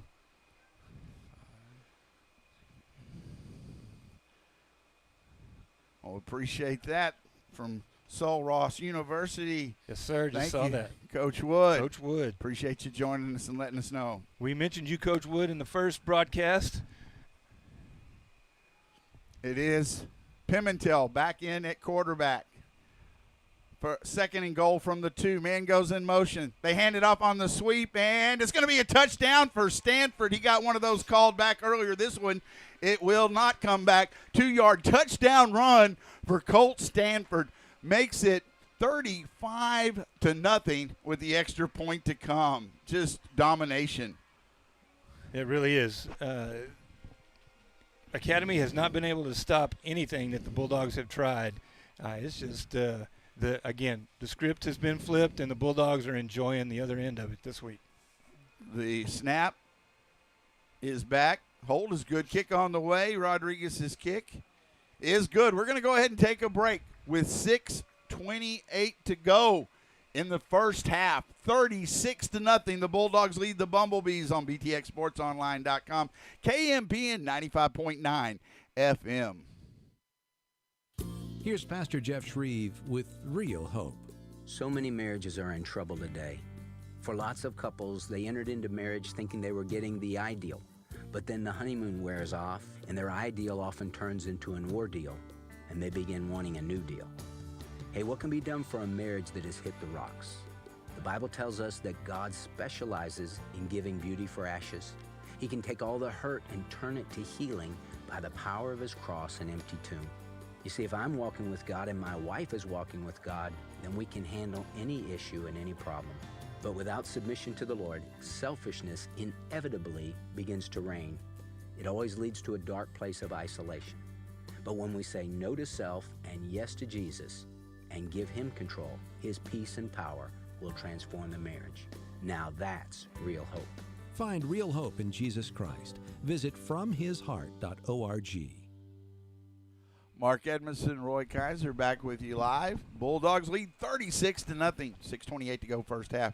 Sanchez with another high short kick, going to be returned from the 25-yard line. Still on his feet was the return man. I believe that was 22, Javian White. Let's see, flag late. Way late from the umpire in the back. See Not sure what he saw. Let's see. Ball was at about the 35. You know it's going to. Again, before I move away from that, I do thank you, Coach Wood. Appreciate all you've done the last few years and moving on to the college ranks. But thanks for listening, and we sure appreciate your support, as always. Oh, yeah. Great guy. I didn't know you could get a signal that far out in Alpine, Texas, but technology. We're everywhere I've said it, on the World Wide Web. We can be heard anywhere. We've been heard overseas. Alpine, that's just close. So it is a penalty against. I'm still discussing it.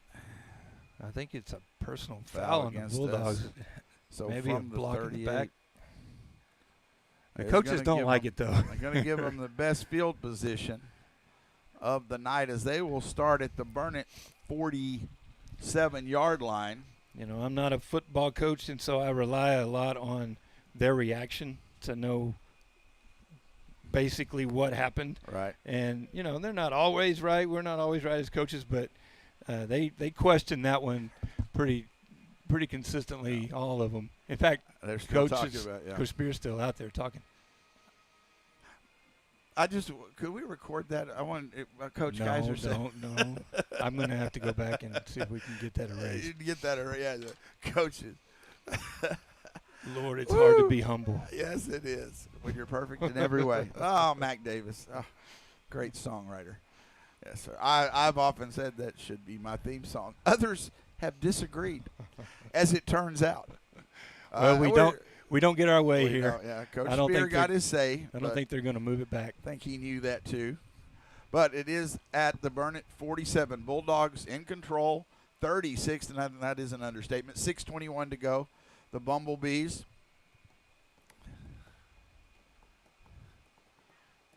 have it 1st and 10. I'll make sure the quarterback, is it Brody Allen? Now this.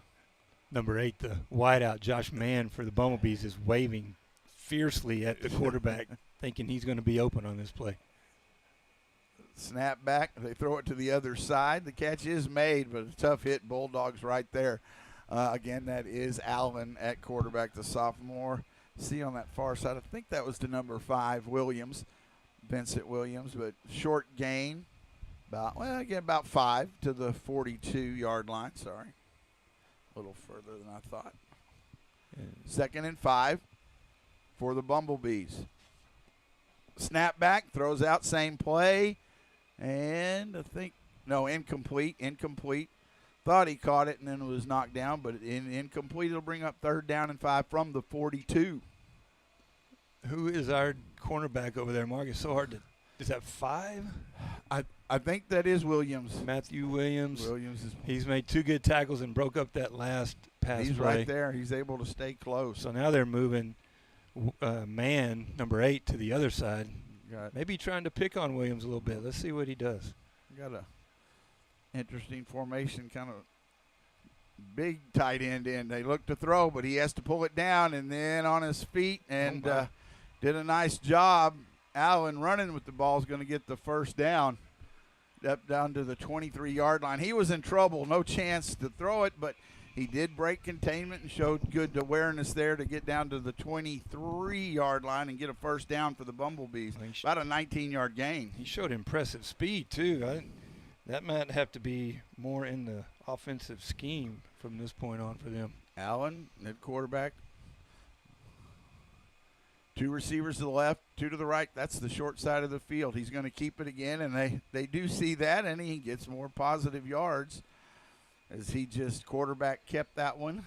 Yeah, that was a run all the way. Yeah, and he gets it. I don't know if he got the 1st down. Got it down to about the 13. They're trying to pick up the pace. He picked up 9. Gets to the 14. The defense is bent a little bit, but let's see if we can keep them out. 2nd down. He's going to run it again and now bounces to the outside. This time the Bulldogs bring a little help, and I don't think he got the 1st down. He was trying to get to the outside, but good pursuit by the Bulldogs brings up 3rd down, and they'll say no gain on that, so still at about the 14-yard line. He was able to break 1 tackle, but Lather came in and kept him from getting the 1st. Now they have Grissom in the backfield with him on 3rd and 1. Two receivers to the right. They're going to hand it off to Grissom, and he will get the 1st down and more, still on his feet, and he rumbles to the 1-yard line. Grissom with the carry. So that's a gain of 13, and it'll set up a 1st and goal. They're going to get to the line quickly here. 4:22 to go, first half. They're trying to get a timeout, but they're not giving it.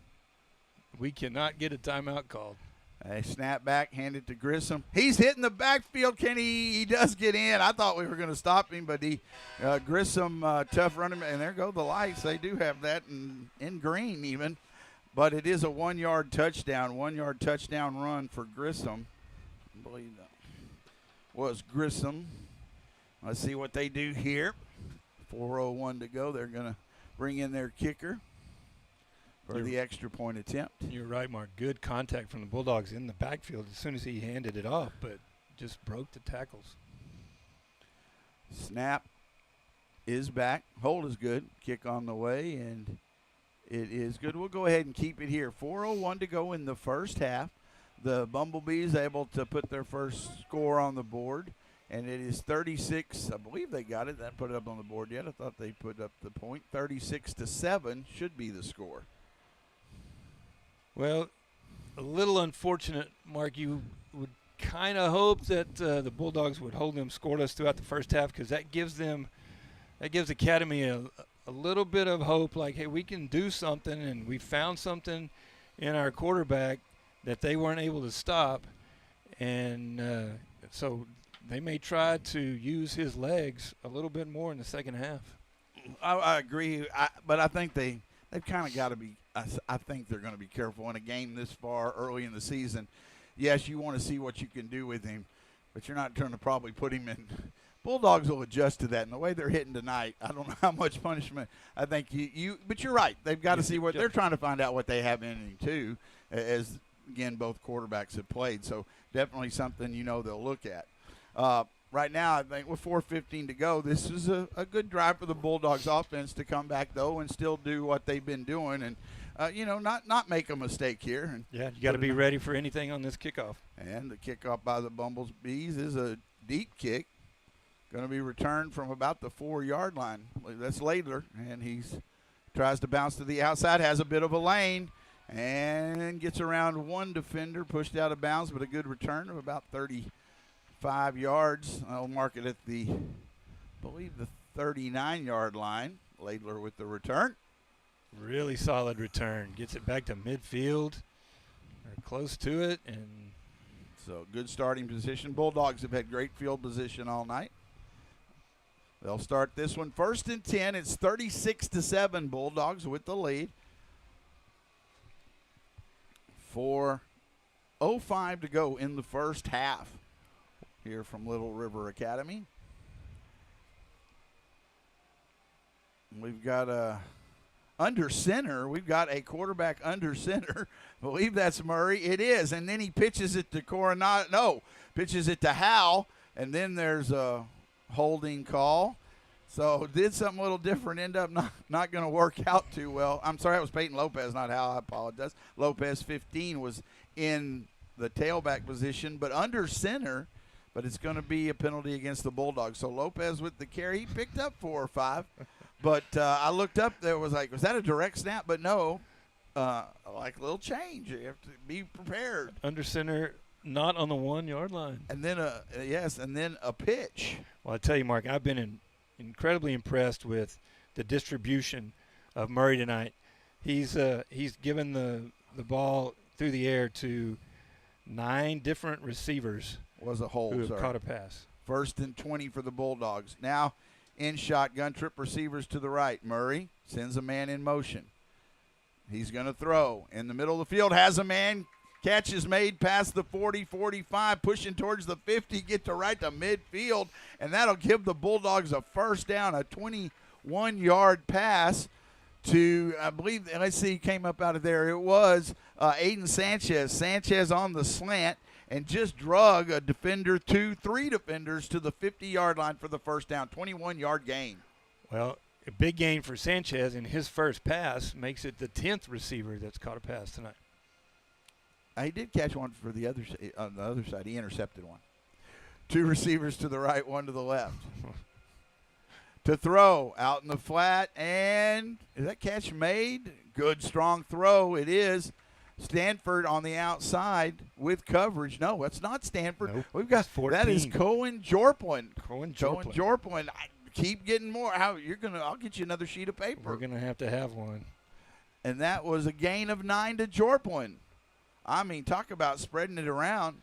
And he looks good, Mark. He's throwing the ball really accurately and with a lot of velocity. 2nd and 1, snapback, going to throw it out. Wide receiver screen to Sanchez. Gets away from one man, has space down the sideline, down to the 30, inside to the 28. Nice job of a stiff arm to get out of the first tackle, and that broke him free for a first down, 27-yard line.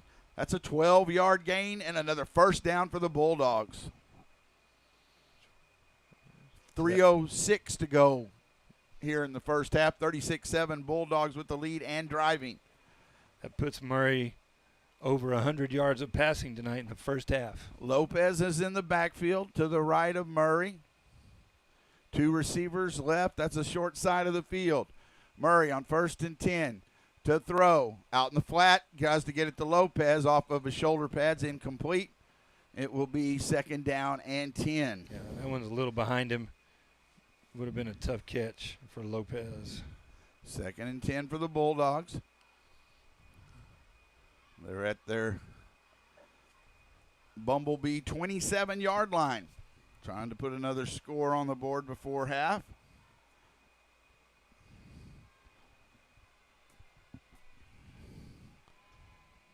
Murray at quarterback. To his left, Kasner's checked in. 2 receivers to the left. 1 to the right. He goes in motion. That's Stanford. Fake it to him. Murray, middle of the field. Pass is incomplete. Couple receivers kind of in the same spot, Sanchez and Williams. And it comes up incomplete. But there's just a lot of bodies in there. Yeah, you saw the 3rd down.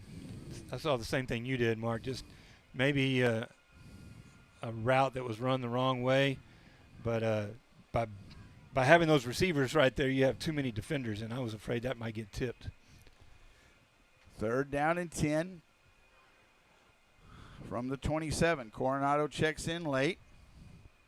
He's to the right of Murray. Trip receivers the right, 1 to the left on 3rd and 10. Murray rolls to the right. Throws it out in the flat. Kasner makes the catch. Splits it to 2 defenders. Pushes forward. Let's see where they give the progress. Don't think he gets the first down. Well, let's see how close. kind of the far side of the field. He was working hard, pushing forward. This is where you'd really like to see him run to the line if it's short. Everybody gets set and see if you can draw them off sides. It looks to be short by about 2 yards. Yeah, get them there right now. Let's see what we can do. That's the 17-yard line. That was a gain of, looked like 10, but I guess they have it at the 18, so a gain of 9. And the Bulldogs call a timeout with the play clock running down. So they'll go forward, I'm sure, on 4th and 1, but we'll have a timeout here, so we'll keep it here. Minute 48 to go in the first half, 36-7. Bulldogs with the lead, looking to try to pick up this 4th and 1. See, put one more score on here before halftime. Keep your foot on the gas and continue to score as much as you can early on. You know, you do what you have to now so you can do what you want to at the end of the game. And the Bulldogs been successful in every aspect of the game so far. Yeah. Well, and honestly, it is just so early in the season. These are important reps. I mean, these are important plays to put people in and see when they're doing it. The impressive part right now, we talked about it last year, how often they would spread it around, but however many, you said 9 different receivers. I think we're up to 10 and probably 11 targeted from what I have. So it is 4th down and about 1. The ball at the 18-yard line, diamond formation. Murray with 3 backs around him. Laidler in the pistol formation behind him. Snap back, but they hand it off to Kasner, trying to get to the edge. Turns the corner, dives for it, and will get the first down, and it was just a good effort. I think they gave it to him. He dove. I don't and they're think looking. They're going to.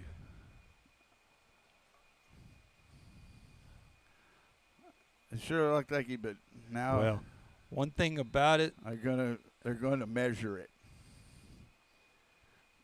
Yeah, they strung it out pretty well. They did, and you know, despite the dive, I think his knee might have touched the ground before the ball did, but this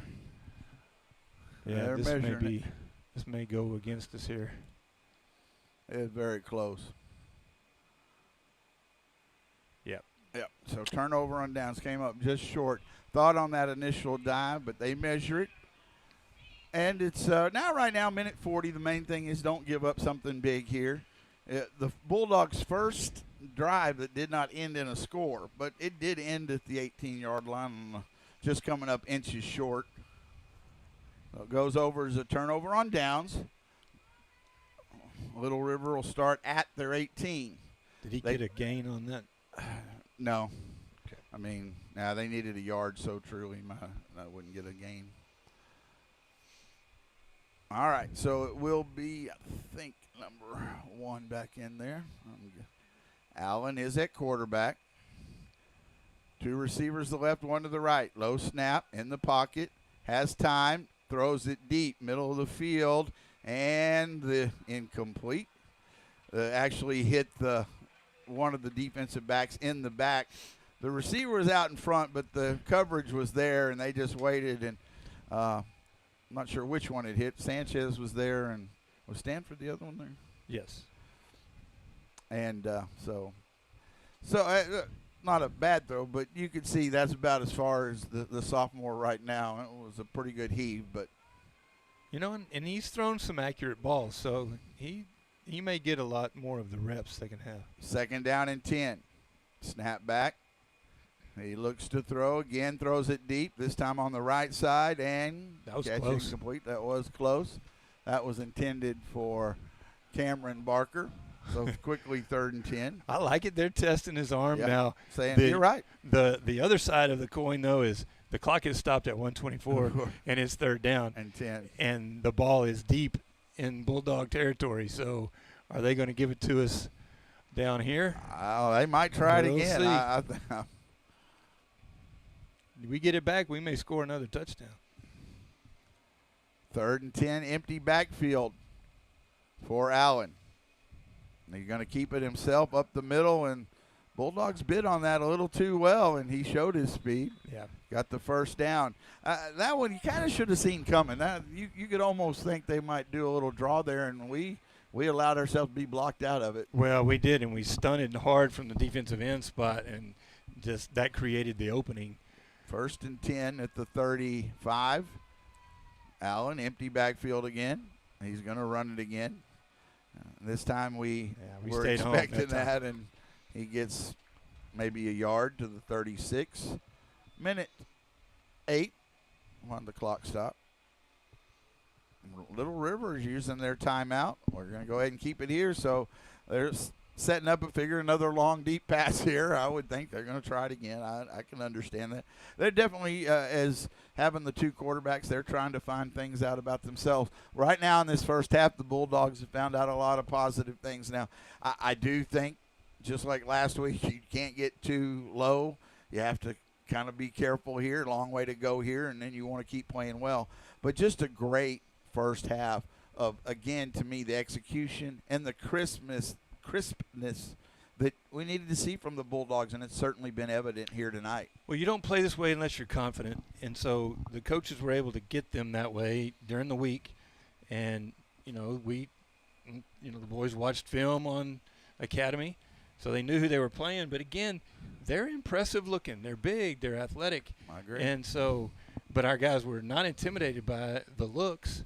And so again, two teams that were hungry, but the Bulldogs seemed to be the ones that were not going to come over here and lay an egg, especially early on. Now, again, it's first half, so we're gonna keep it all in perspective. Lay an egg couldn't work in some kind of bee thing? No, Come on. no, yeah, you're right. A hive? I don't know. It's 2nd and 8. I couldn't either. Allen in shotgun. He rolls, looks to throw, buying himself time. Pressure comes now, and pushed down. And I mean, that was pretty obvious. That was pretty obvious.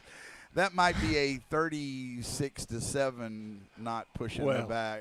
But Kastner doesn't want to hear that. I know that. I'm not saying it's right. No, I'm just saying he's playing hard, and he's there to make a tackle, and he gets blocked in the back, and the referee just waves it off like it's no big deal. They got a couple of yards to the 37-yard line, 1 yard. It's 3rd and 8. Allen, snap back. Pressure comes, has to get rid of it, but the catch is made. He found the right spot, and he had somebody in his face. Catch was made. I think that's 8 over there. Josh Mann, it is for a first down to the 49-yard line.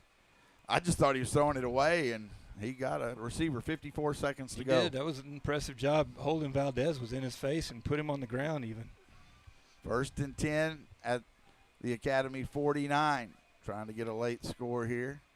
Allen rolls, throws it out in the flat. Catch is made, and then the hit made. Let's see, trying to keep him in bounds. No, pushed out of bounds at the Burnett 46-yard line. You don't want to give up a score late here. No. We don't want to give them any more confidence than they have already from the last touchdown. They're at the 46-yard line. That would be Burnett. That would be a down. Score, a stop, and a score if we give this up. Allen to throw again, out in the flat, and catch is made. A nice catch. And a first down. Nice catch. That one was about, is that 7? 7. And Adrian Branham got both feet in with little green to spare on the side. I think that was 2. I was thought it? Yeah. You can't. You couldn't get Cameron Barker, but it was a nice catch. 1st and 10 at the 38 for Bumblebees. Allen showed some composure here in the pocket. He does have time. Deep middle of the field, and it's incomplete. There were more Bulldogs around, but then it bounced up, and you don't want it to fall in the hands of the one Bumblebee. I thought that's what happened. I know for a second, from but my incomplete. vantage point, we tipped it, and he was still running. So it is 2nd and 10 from the 38-yard line with 35 seconds to go. The thing about Allen at quarterback is he can keep you on your toes. Yep. Bulldog, a little sack here, but he's gotten time. Now pressure comes and he rolls, but on the As he runs, the Bulldogs have to, and trying to keep him in bounds. Oh, my goodness. What flag? They're going to call. Kasner was trying to keep him in bounds, and he was still in bounds. The ref closer. Right, the ref right there didn't throw it. So he was going to be, I think, short of the first down, but Bumblebees now definitely in scoring position here as that penalty, personal foul, gets it all the way down. Bulldogs use a little turnover here. Like you said, you don't want that momentum. That takes it to the 18-yard line. So it is 1st and 10 for the Bumblebees with 26 seconds. That's unfortunate, Mark. That tackle by Castron was made in bounds, but carried out of bounds. So just a bad call. So it is Allen with 2 receivers to the right, 1 to the left. Now man goes in motion. And then they have to use their timeout. Oh, it has really slowed down here. It has, hasn't it? So 26 seconds, another timeout by the Bumblebees. And, they're trying everything they can. They feel like they get a score here, and whether win or not, their confidence, they have a chance. The Bulldogs, they got the stop on the 4th down, so they're trying to build on it as well. They've averaged 21 points in the first 2 games. So they're below that now, but if they get that touchdown, then – they're getting closer towards that number and cuts the deficit in half. Bulldogs will get the second half kickoff. But right now, their goal is just try to keep them out of the end zone. 26 seconds to go in the half, 36-7. Bulldogs lead. Well, and think of the confidence that on the other side, if we were able to get a stop here and not allow them in the end zone and then with get good the ball field to start the second half. So Bulldogs have done so many things right tonight. But want to keep that moving forward here. Both teams back out on the field. 26 seconds to go, first half. It will be 1st and 10 from the Burnett 18-yard line for the Bumblebees. Allen, 2 receivers to the right, 1 to the left. Man goes in motion. Allen in the pocket. Pressure comes, pulls it down, and can he escape? No! Good tackle in the open field. Clock runs. That was a big tackle there. That was Williams. Great job to come up. Did they call their – nope, they didn't call the timeout. They don't 11. have – I thought they're out. That's it. They out. got to hurry. 3rd, and then they spike it. Well, they didn't even move. I guess he was no gain on that. He spiked it at 6 seconds. Is that 3rd down now? So they got to go to the end zone with 6 seconds. That sack in bounds was not a sack, the tackle back at the line of scrimmage, but a great job by Williams. So now they have to. It is 3rd down, 3rd and 10 from the 18. If they get stopped in the field of play, a first down would stop it momentarily. Allen to throw. Pressure comes. He throws it to the end zone, has a man, and catch is made. Touchdown. Bulldogs is that number? There go the lights 6, again. Is it 6? And he was just standing in the end zone. Well, that's who was in the slot, Mark. It was Williams, 5.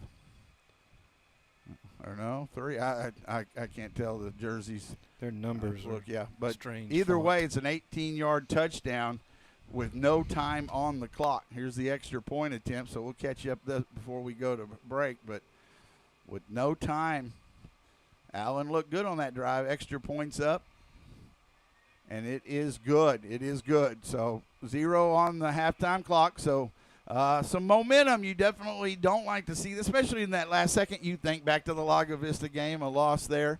But it was Allen, the sophomore quarterback, was it Vincent Williams with the catch? Vincent Williams with the catch. And he was the one in the slot, Mark, and he was unguarded. And we sent someone to pick him up, and we just couldn't stay with him.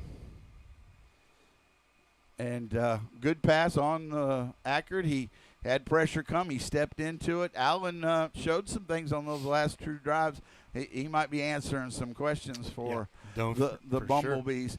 So we are going to go ahead and take a break. So that cut into it. Bulldogs still in command but they will get the second half kickoff, but some momentum. So a long way to go in this game. A score as the time expired in the first half makes it 36-14. So here at halftime, we'll take a bit of a long break. We'll come back. We do have a lot of stats to go through, so I'll give you some time to compile them. But a good first half, great first half for the Bulldogs. Come back and we'll finish it strong as the Esprit de Corps gets ready to come onto the field. At halftime, the Burnett Bulldogs lead the Little River Academy Bumblebees 36-14 on BTXSportsOnline.com and KMPN 95.9 FM.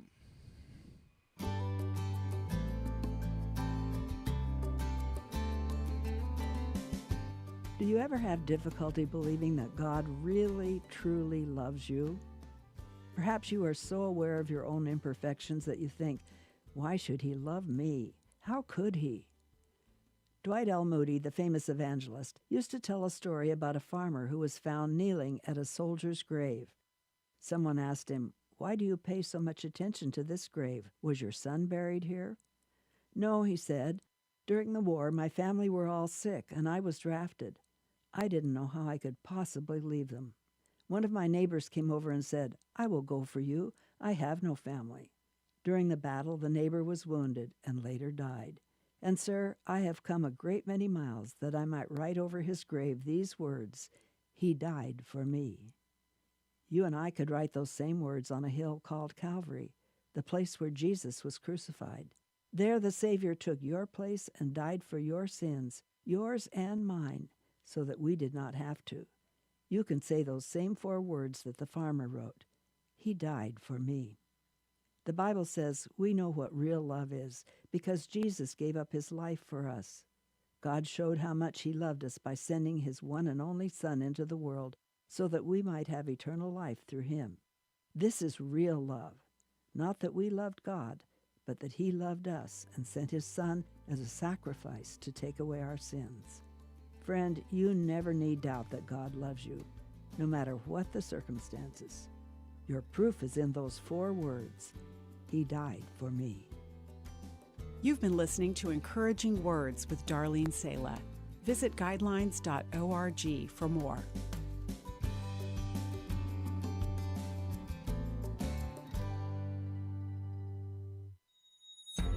This is Word to the Wise with Dr. William Blocker, President of the College of Biblical Studies.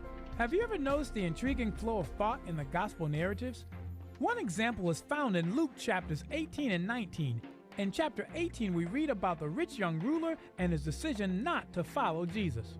In chapter 19, Jesus heals a blind beggar who follows him, then our Lord saves a wealthy Zacchaeus. What's the difference between these men? Here is a word to the wise. 2 of them saw the value of knowing and following Christ as more important than anything else. The other did not. However, this is more than a literary lesson. Superficial seeker or sinner who wants to follow Jesus. Which one are you?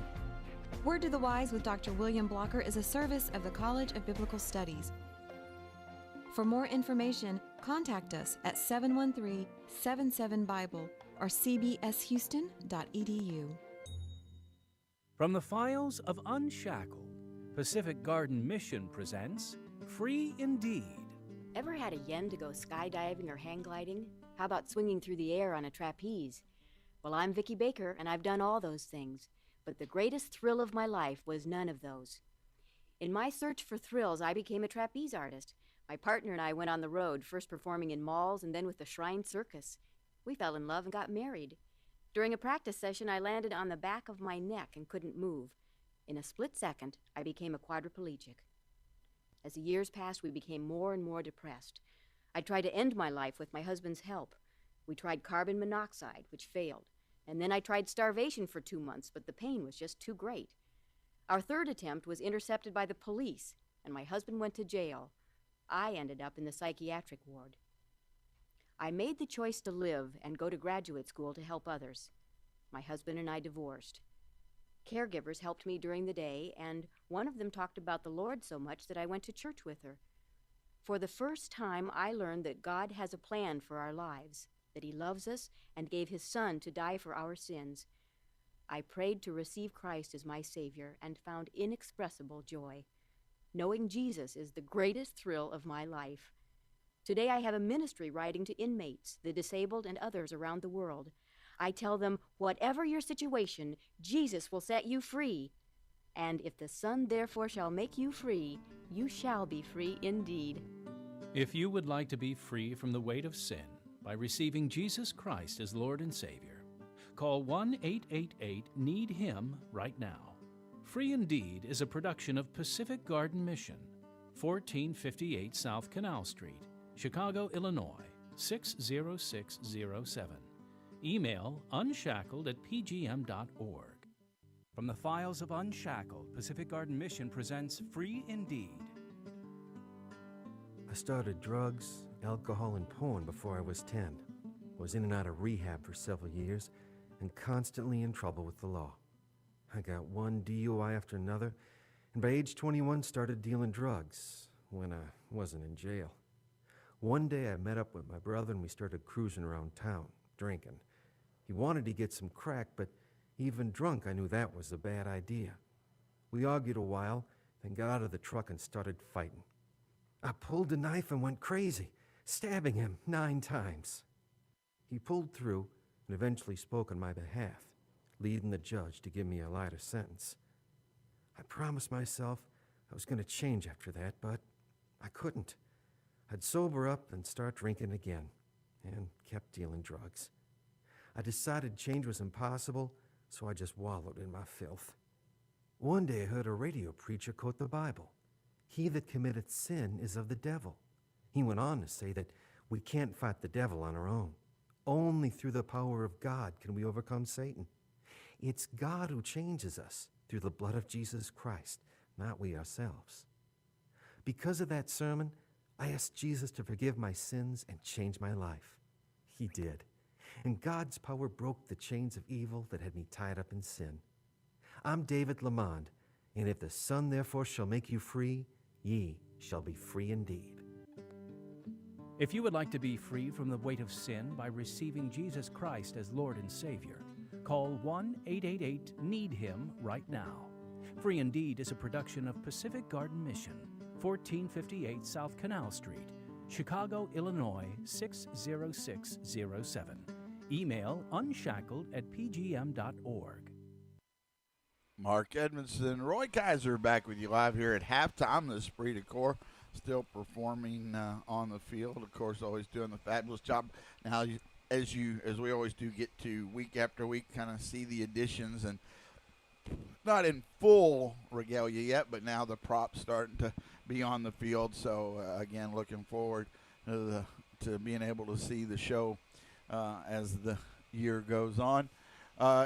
We're at halftime. Bulldogs jumped out in front 36-0. It was 2 late scores by the Bumblebees here at Little River Academy. 36-14 our score. Bulldogs will get the second half kickoff as they won the toss, deferred, and then just had that tremendous start to the ball game. Got a turnover on downs, went down and scored, and so far haven't looked back. A little confidence for the sophomore quarterback, Brody Allen, for the Bumblebees, putting together a couple of scoring drives, and the defense got to stop. So the Bulldogs need to kind of keep that focus. You know, they're talking about that in there, but still in great shape to go out and have a good, strong second half as they lead 36-14 here at halftime. Let's get some stats here. Well, Mark, I think the story of the night is Murray. He looks to be in a similar fashion to what he did last year when he was so accurate in hitting his targets. And so he's done that tonight. He's 13 of 18 for 130 and 3 touchdowns in the first half. That's an impressive stat line just within itself, even if it was for the game. And at least 12 receivers have been targeted.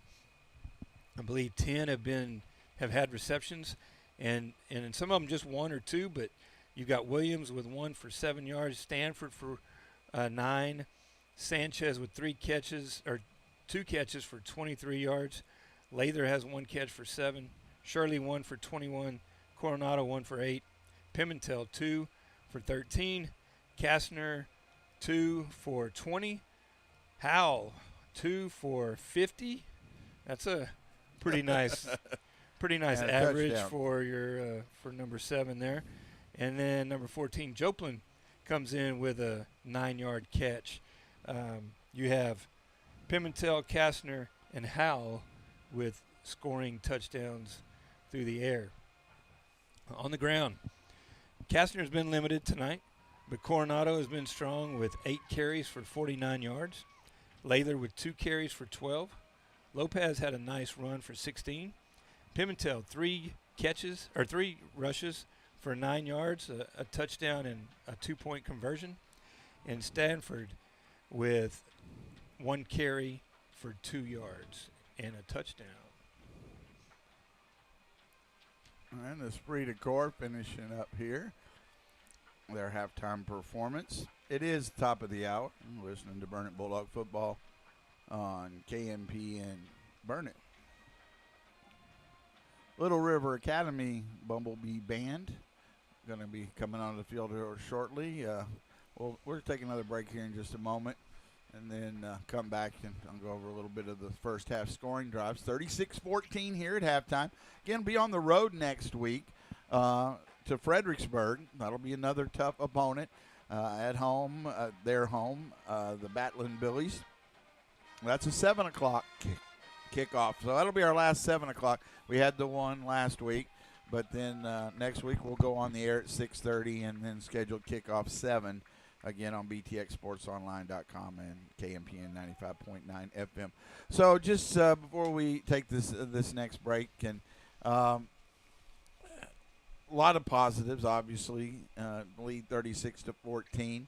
But it is important to finish this game strong. I think it would take it would be very disappointing to lose this game.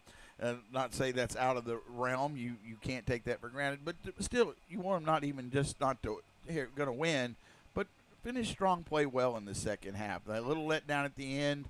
And I do give some credit to the Bumblebees. They obviously kept fighting, and they're going to. But you make some adjustment at halftime, and you want to come out and finish this game, again, crisp like you saw so much of the first half. Well, we talked about the weapons that they have, and statistically, Allen is good. He's got more throwing yards. He has run the ball more in the first 2 games and has been maybe more effective than the starter tonight. So I think you're going to see a lot of him. I think they may have found who they like, and he's accurate. He can put the ball, and he did in that last drive, and found a number of receivers. We were aided obviously by the personal foul, unfortunately, on the sideline. That doesn't happen, and who knows if they get the ball in the end zone. But you're right. You got to come out and act like it's 0-0 and drive the ball down the field and score a touchdown convincingly, letting Academy know that you may have scored on us, but we're not going away. We're right here, and we're going to keep scoring. You've got to stop us. And Murray has done a great job of distributing the ball. And, I mean, how hard are you to defend if you don't know who's going to get the ball with everyone? I mean, every receiver and back on the field has an opportunity to make a big play.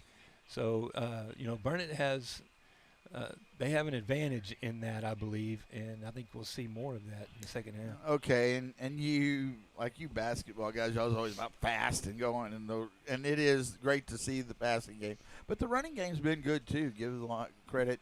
That we needed it, scored 2 rushing touchdowns as well, but we've been able to run the ball effectively, and obviously that helps set up the pass and vice versa. Yeah, for sure. But it's been a good balance. It's been tonight. a great complement for each other, and the defense has had to recognize that, and that's why they have had a difficult time guarding our receivers, and we've been wide open at times. All right, we're going to take one more break as the Little River Academy Band is on the field, and we come back again, go over a little bit of the scoring in the first half, and we'll get ready for the second half. Both these teams at 0-2, so Bulldogs look to get that first win of the season, and they lead 36-14 over the Little River Academy Bumblebees on BTXSportsOnline.com and KMPN 95.9 FM. I've been reading a book that's full of adultery, murder, and intrigue. Pretty wild stuff, really. One chapter that's captured my attention chronicles the story of an army officer who had an affair with the wife of one of his soldiers. She became pregnant, and in an attempt to cover that affair, the officer arranged for her husband to be murdered. There's more to the story, but you'll have to read it in the Bible. That's right, the Bible. Perhaps you thought the Bible was a book about perfect people who never did anything wrong. You know, I used to think that too, until I discovered that God talks a lot about the bad and the disobedient things all of us have done, and He calls those things sin. God provided for your forgiveness when He sent His Son, Jesus Christ, to die on the cross and pay for the penalty for your sins. Jesus rose from the dead to give you eternal life. To learn how you can find forgiveness through Jesus, call 888-NEED-HIM. That's 888-NEED-HIM. This is Max McLean. What is Jesus trying to teach in the parable of the lost sheep? Listen to the Bible from Luke chapter 15. Then Jesus told them this parable. Suppose one of you has 100 sheep and loses one of them. Does he not leave the 99 in the open country and go after the lost sheep until he finds it? And when he finds it, he joyfully puts it on his shoulders and goes home. And he calls his friends and neighbors together and says, "Rejoice with me, I have found my lost sheep." I tell you that in the same way there will be more rejoicing in heaven over one sinner who repents than over 99 righteous persons who do not need to repent. From Luke 15. Listen to the Bible. It's great for the soul. Now you can download the Bible directly to your computer. To find out more, go to radiobible.org. And it was really a pleasure. You can't understand the storyline of a novel by randomly opening it to a page somewhere in the middle. The clasping of the small coral necklace that fitted closely round her little white neck. To get the whole story, you have to read the whole book. This is Nancy DeMoss Wagamuth, co-author of You Can Trust God to Write Your Story. There are pages and chapters in our lives that seem to make little sense. In the moment, they may even seem heartless and cruel, certainly not the kind of story a good God would write. But in the Bible, we discover the backstory. We see how our stories fit into God's beautiful narrative of redemption. If you're struggling in the middle of your story today, anchor your soul to this truth. God has already written the ending. His plan cannot be thwarted. And in the end, the story He writes will be far better than anything we ever imagined. With Seeking Him, I'm Nancy DeMoss Wagamuth. Atrial septal defect. It's a serious medical condition, meaning you have a hole in your heart. Billy Graham says, spiritually speaking, we all have that condition. There is a hole in our heart that only God can fill. A condition that has been revealed for centuries. Pascal, the great 17th century scientist and philosopher, stated, "In every human heart is a God-shaped vacuum that only God can fill." Actually, it goes back even further than that. In fact, it was God's idea to create us with a need for Him. Put God first, and everything else will fall into place. And when you surrender your life to Him, He will direct your steps. Learn how to fill that God-sized hole by beginning a relationship with the one who created you and wants you to know Him. Learn more at findpeacewithgod.net. That's findpeacewithgod.net. We're the Billy Graham Evangelistic Association. Do you know the feeling of debilitating guilt and shame? We all feel guilt over something, but shame can attach to our soul and secretly become our identity. Have you endlessly tried to find ways to forget that shame? Come out of the dark and talk to someone that can help you discover that you are not alone. Jesus loves you. To find out how to get that freedom through a relationship with Jesus, call or text us at 888-NEED-HIM or go to chataboutjesus.com to chat online. Do you carry around the weight of a guilty conscience? Did you know you can be free from the guilt of your past? The Bible says that if anyone is in Christ Jesus, he is a new creation. The past is gone, and everything is made new. If you would like to know how you can begin a relationship with Jesus Christ, have your past forgiven, and be free from all the condemnation and guilt, call 888-NEED-HIM or chat with us at chataboutjesus.com.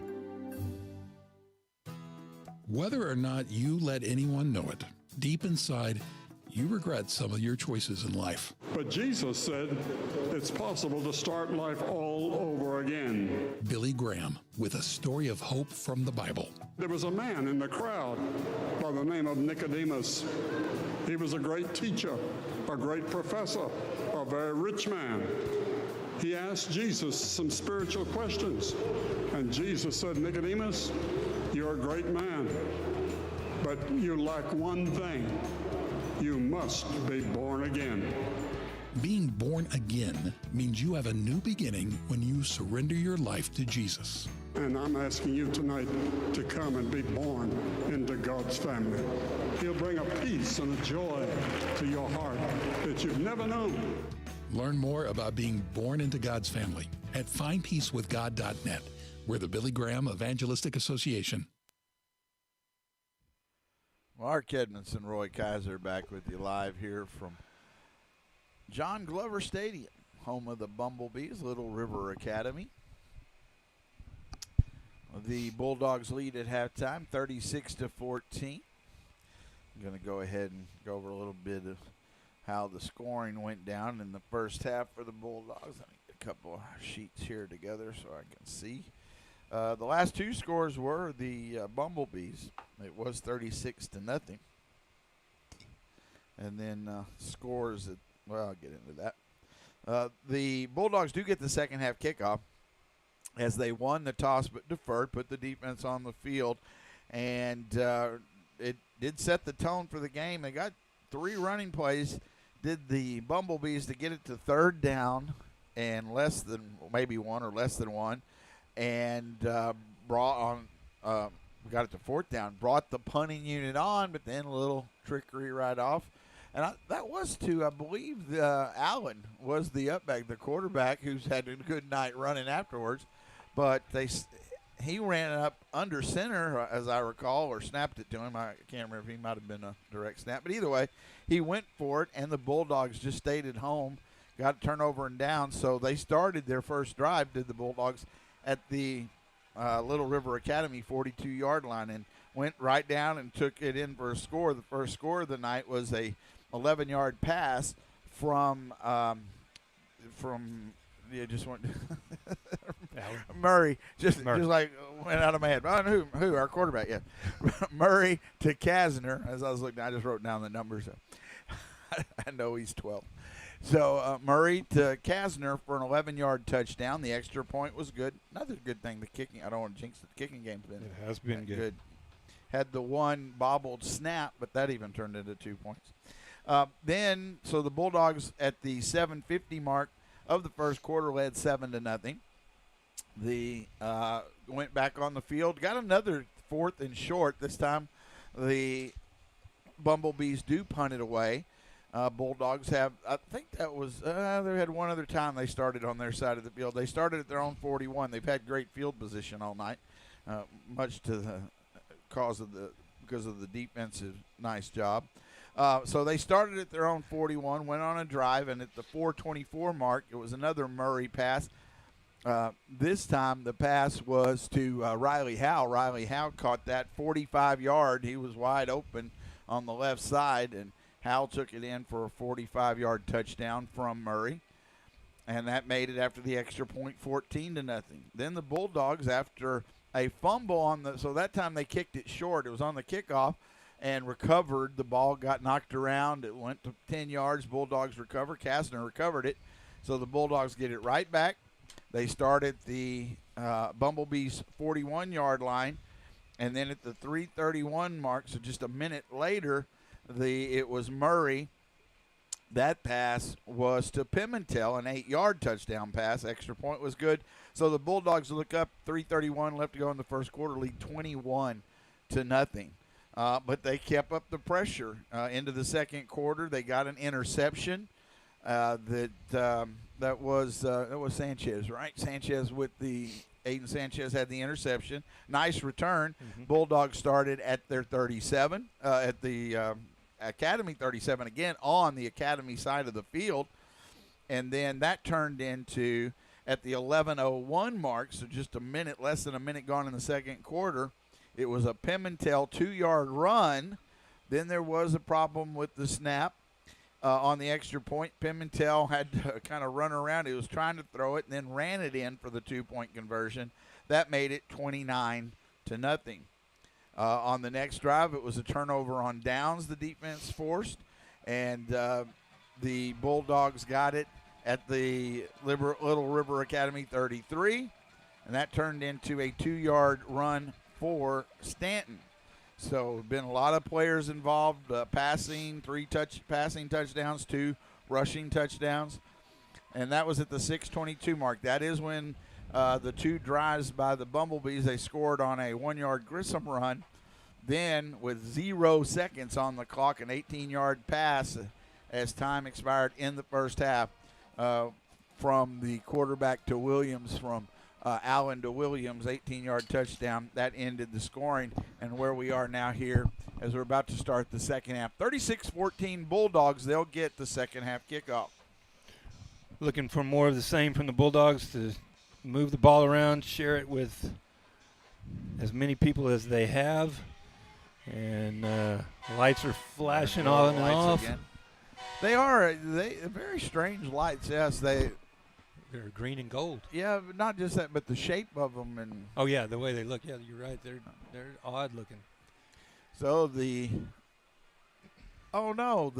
hadn't seen the Bumblebee run through is deflating in the wings. It's kind of sad. The giant Bumblebee. It is an impressive run through, as is the Bulldogs, but now it is being deflated, and the Bumblebee doesn't look as scary, so that should be a good omen for the Bulldogs in the second half. It will be Burnett, and you got to be prepared for anything. We talked about that earlier, but Little River down, they could pull out the onside kick at any time. You really want to be ready. Both teams have kind of had a chance to regroup and make adjustments at halftime, and even the Bulldogs to see how they answer with Allen's legs and running the football so effectively. Thank you, Coach Messer. I did not expect to see a Mrs. Doubtfire reference tonight, but thank you for that. Oh, let's see. We have 25-8, 25-7, 25-8 varsity girls volleyball versus Marble Falls. Well, that's a thumbs up. I'm hoping I got those scores right for us. JV and freshmen both win, too. First district game. Congratulations to all the Lady Dogs. Thank you, Coach Messer. And here's the second half kickoff. It's a line drive kick. It might go out of bounds, and it takes a left turn and does, so that'll be a penalty against the Bumblebees. Thank you for listening to Burnett Bulldog Football on KMPN 95.9 FM, BTXSportsOnline.com. Oh, that's what that was, the Mrs. Doubtfire. She's sweeping. It was a clean sweep. Yeah. He is so clever. Unbelievable. Last one of the night. No. Nope. So first and 10 for the Bulldogs after the penalty. Could be. The Bulldogs aren't going to quit tonight, so we can't either. All right. That's right. That's what I like to hear. We are here. We will be here. Said that twice. I don't know if I meant to. I can't stop. So, first and 10 for the Bulldogs. They will start at their own 30 after it went out of bounds. Murray in shotgun. Coronado to his left. To throw. Pass out in the flat. Catch is made as he goes out of bounds to Stanford. So Colt Stanford with the catch to the 35. Looked like a good 5 yards. Yes, right at 5 yards on first down. Second down and 5. 155. No, 135 now for Murray. Second and 5. Coronado now to the right of Murray. Trip receivers to the left. Will hand it off to Coronado, looking for some room. Breaks the tackle, got the first down, still on his feet. And he'll get past the 40 to the 42-yard line. That's a gain of 7 and a Bulldog first down. Oh, I like the way he runs. You can't – and he's not heavy, but you can't arm tackle him, and that's what they're trying to do. So Bulldogs trying to get off to a good start here. Put some points on the board. Nice to answer those last 2 scores late in the first half of the Bumblebees. Two backs in the backfield now with Murray. Two receivers to the left, one to the right. That's Stanford. We'll hand it off to Coronado up the middle, and there's a hole, and he breaks through it and tripped up near the first down marker. Let's see if they do give him 10 yards, and it takes it past midfield, and they mark it at the 48-yard line, 47-yard line on the Bumblebee side of the field. So I was right at 10 yards. I was close, but just enough to get the first down. Chains move. First and 10. Another good job by the line. Need to call their names here in a second. Howell in the backfield with Coronado. Murray and shotgun between them. First and 10. He's going to throw. Got to get rid of it. He does, and pass is caught. Good, tough catch by Stanford. Throw right on the money, but there were defenders converging on him, and he gets it down to the 35-yard line. That's a gain of 12. Pass from Murray to Stanford. Using Stanford out here at as the wideout. And, you know, he's a big, strong kid, runs good routes, and Murray's finding him. The Bumblebee 35-yard line are the Bulldogs. They have it first and 10. Just underway, third quarter, 36-14 Bulldogs. Murray, Coronado to his left. Man goes in motion. Stanford, they hand it off to Coronado up the middle. Finding his blockers, then he's pulled back. There's a short gain there, maybe 2, to the 33-yard line. Should bring up second down and 8.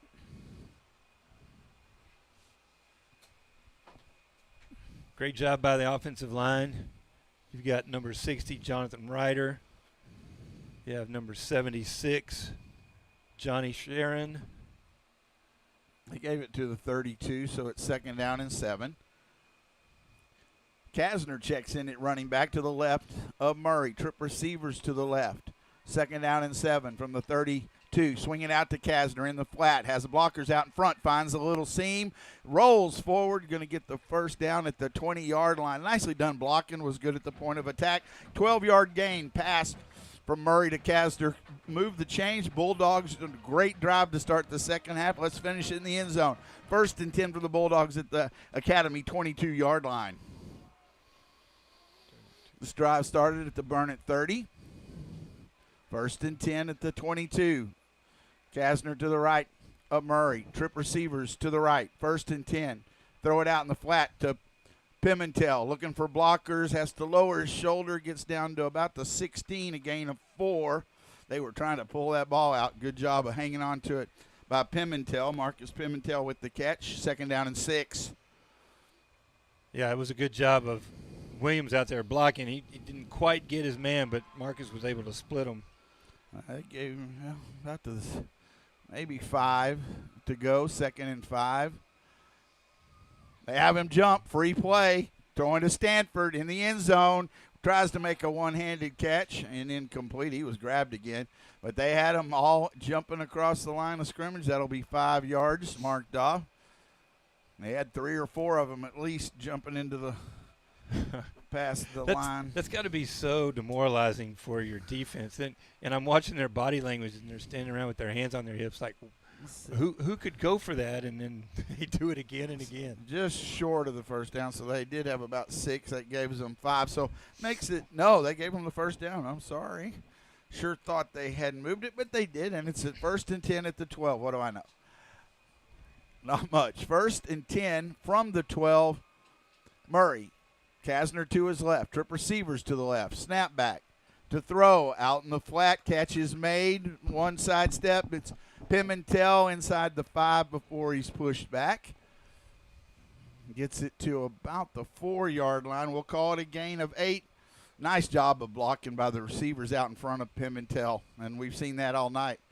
Ladler's about to check in, I believe. No, not yet. It is, they say third down. No, it's not third down. It shouldn't be third. Second down. Second down and 2. There they change it. Ball at the 2-yard line. It was a good job of blocking, but when Marcus caught that, he had to avoid one defender, and he was able to do that. Now they have it at the 4. Yeah, it's at the 4-yard line. Second down. They can get a first down. Second down and 2 at the 4. The diamond formation. Handed off up the middle, and that's Kasner. That was a little tricky move there. Kasner got the carry, but he gets stopped at the 1 or 2. They let mark it at the 2, so he gained 2 yards, but Not a first down. They can get a first down. It is third down. Boy, it looks closer. You could get a first down at the 1, or did they gave him the first down? First and goal at the 2. Diamond formation again. Murray. Snap back. He's going to hand it off to Kasner, and I don't see a signal yet. Still no signal. He doesn't get in. He gets to the 1. Gain of 1 yard for Kasner. Kind of help me see who the back. Oh, here comes the switch. Murray's coming out. It's going to be second and goal at the 1. Peyton Shirley's checking in. Let's see who. Pimentel's at quarterback. Kasner to his left. Coronado also in the backfield, both in front of Murray. Snap to Pimentel, and he takes it in. Pimentel at quarterback, 1 yard run, had the blocking out in front. Nice drive, capped off by a 1 yard touchdown run by Marcus Pimentel, and the Bulldogs lead 42-14 with the extra point to come. Yeah, his second touchdown of the night, and great job blocking up front. And I tell you, I haven't mentioned his name all year, but number 50, Shane Ikonen, does such a really good job at center. Mark, he is very accurate, and it matters. done a great job. It matters a lot. Snap here on the extra point. Hold is good. Kick is on the way, and it is good. We're going to go ahead and take a short break. Nice drive. 6:40 to go in the third quarter. 43-14. Bulldogs lead the Bumblebees on BTXSportsOnline.com. KMPN 95.9 FM. Are you tired of running from one pleasure to the next, from one bad choice to another? Maybe the path you've been running has brought your world to a screeching halt.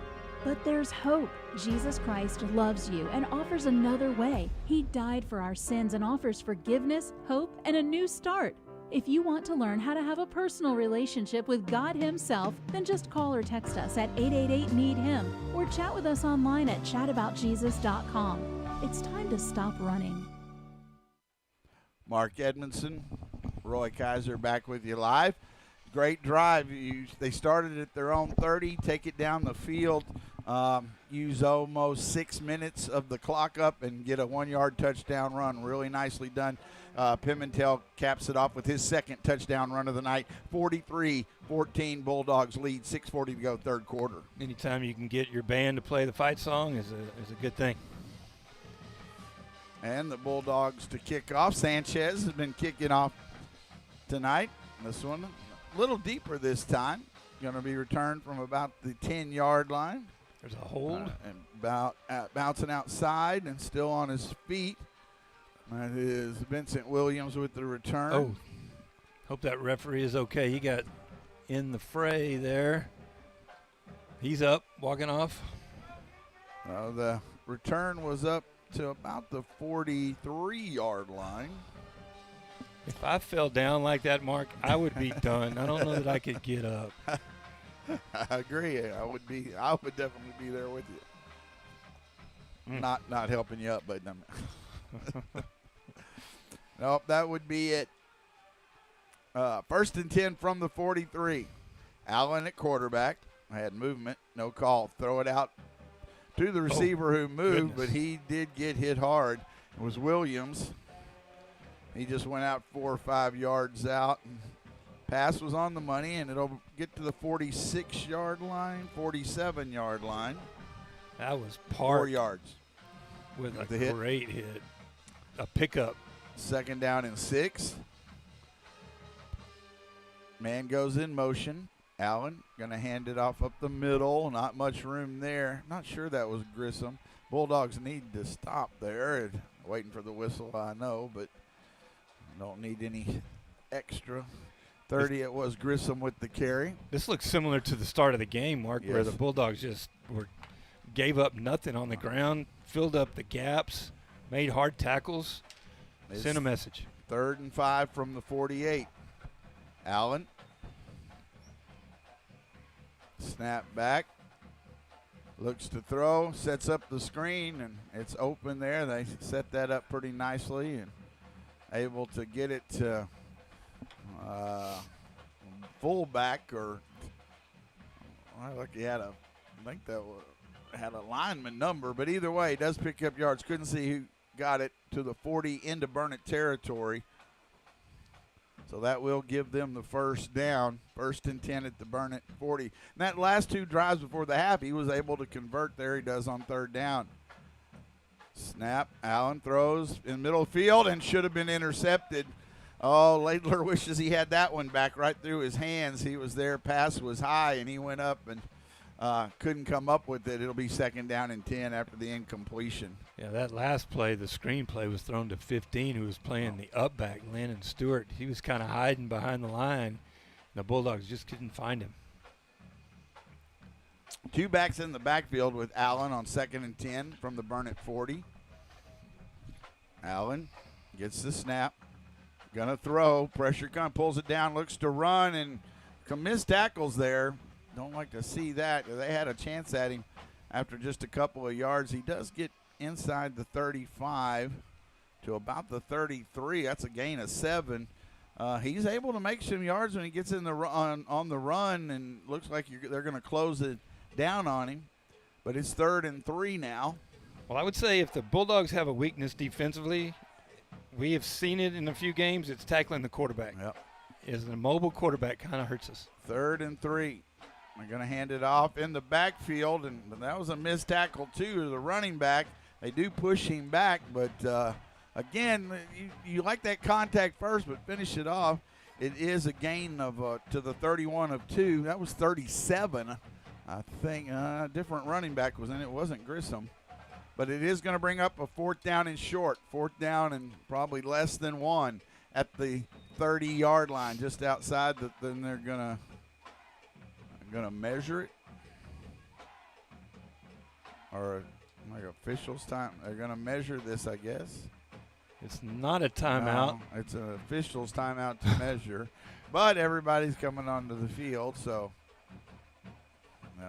they are going to measure for the first down. Well, he was moving the team out of the way so they could move the chains over. Yeah, this is pretty close. 4:03 to go, 3rd quarter, 43-14 Bulldogs. Fans having fun. Bulldogs are well on their way to the first victory, and so it's so close they still had to say it's just short, I gather. Yeah, they said it was short by inches. But so I can understand the measurement. So now you got to try to get penetration in there and get a stop in the backfield. It is going to be 4th down and inches for the Bumblebees. They have scored on their last 2 offensive drives.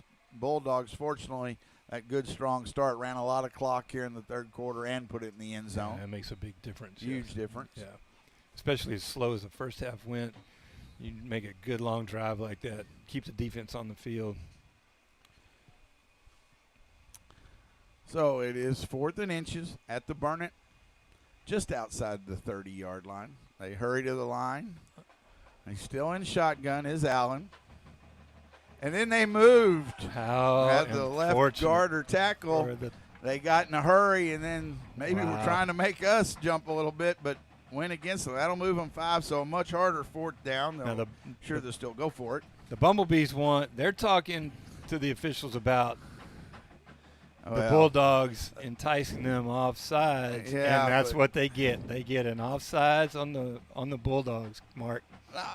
The left guard or tackle said he put his hands to his head. He knew he had done it. Well, he didn't check with his coaches. No, that's a pretty bad call. Yeah, pretty bad. That's 1st and 10 from the 25. Goodness. Well, all right. Add that to the list. Got to overcome it. 1st and 10 for the Bumblebees at the Burnett 25. Wonder what chapter this is. Probably Waco. Allen in shotgun. There's number 15 again on the up back. This time they hand it off. It's 30. I thought it was 37, but they don't have a 37 or a 31, so somebody not on our roster with the carry. They're going to go hurry up here. Gets to the 20. That's a gain of 5. They are. Bulldogs have got to get ready. They're trying to sub. Well, they're not going as fast as I thought they were. Now they slowed down a little. 2nd and 5 for the Bumblebees at the Burnett 20. Allen to throw.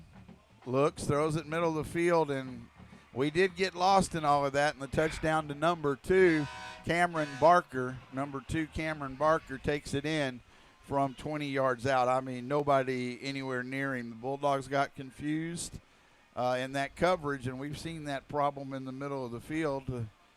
And it goes for a 20-yard touchdown from Allen. They're going to keep Allen on the he's the holder. Holder, going to kick here. Allen to who did I say that was? The number 2. 2, thank you. That was Barker. The extra point attempt, snap is back. Hold is good, kick is on the way, and it is good. Well, they've hit their number at 21. So let's hope we can keep it right there. It is 43-21. Don't like to see that score given up, but still Bulldogs in control. We're going to go ahead and we'll keep it here with 3:09 to go in the third quarter. 43-21, our new score. Again, you got to overcome some things, but we're still getting some new personnel in there, and you can see there that we were a bit confused as Barker came wide open. This has been the score of every one of both of their games, so we still have a quarter and 3 minutes to go, and just an unfortunate play there with the offside call on the Bulldogs, which kept it going, and you would have liked to have seen what would have happened there if the Bumblebees had been backed up 5 yards instead. But yeah, you're right. You can't continue to. You don't want to let anybody stay in it. Make sure you answer right here with another long drive. Yeah, take care of the football here.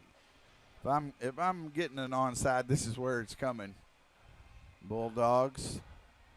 But now they kick it away, and Laidler able to stay in bounds at the 15, 20, 25, 30. Gets positive yards up past the 30-yard line. Let's see where they end up marking it out. So touchdown for the Bumblebees. They've scored on 3 straight offensive drives. They sure have. And let's see, marked at the 30. Hadn't set it down yet. 33-yard line. Bulldogs will start at their own 33. It is 3:02 to go, third quarter, 43-21. Now, that's really important. Take care of the ball, run some clock. Sure would be nice to score another one. The big play is what can turn the game here. You got to be careful. Something going the other direction. I don't think you can stop scoring. No, I agree with you. Yep, definitely don't. To pistol formation under center, and they're going to throw. Murray sets up. Middle of the field, has a man, catch is made at near the 50 and pulling forward past the 50. I believe that was Peyton Shirley again. Shirley again with the catch, and he gets all the way to the Little River Academy 47-yard line. And that is a 24-yard gain. No, let's see. I'm sorry, 17, 20. 20-yard gain. 20-yard pass, 1st and 10. Shirley with a couple of nice catches. Big, tall receivers. So, again, you want to see these weapons that you can continue to use down the road. No doubt. He's averaging 20 yards a catch. 1st and 10 at the 47. Academy side of the field. Coronado to the right of Murray. Throw it out in the flat. Catch is made by Sanchez, but he's got to get away from a defender and does not and loses a couple of yards. Mm-hmm. So, no block, and he couldn't get around the defender back to the 49, a loss of 2. It'll bring up 2nd down and 12. Well, let's hope that opens something up downfield for the Bulldogs. It is 2:05 to go in the third quarter.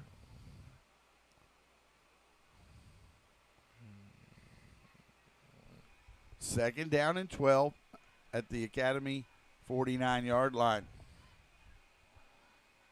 Murray, here's the diamond formation.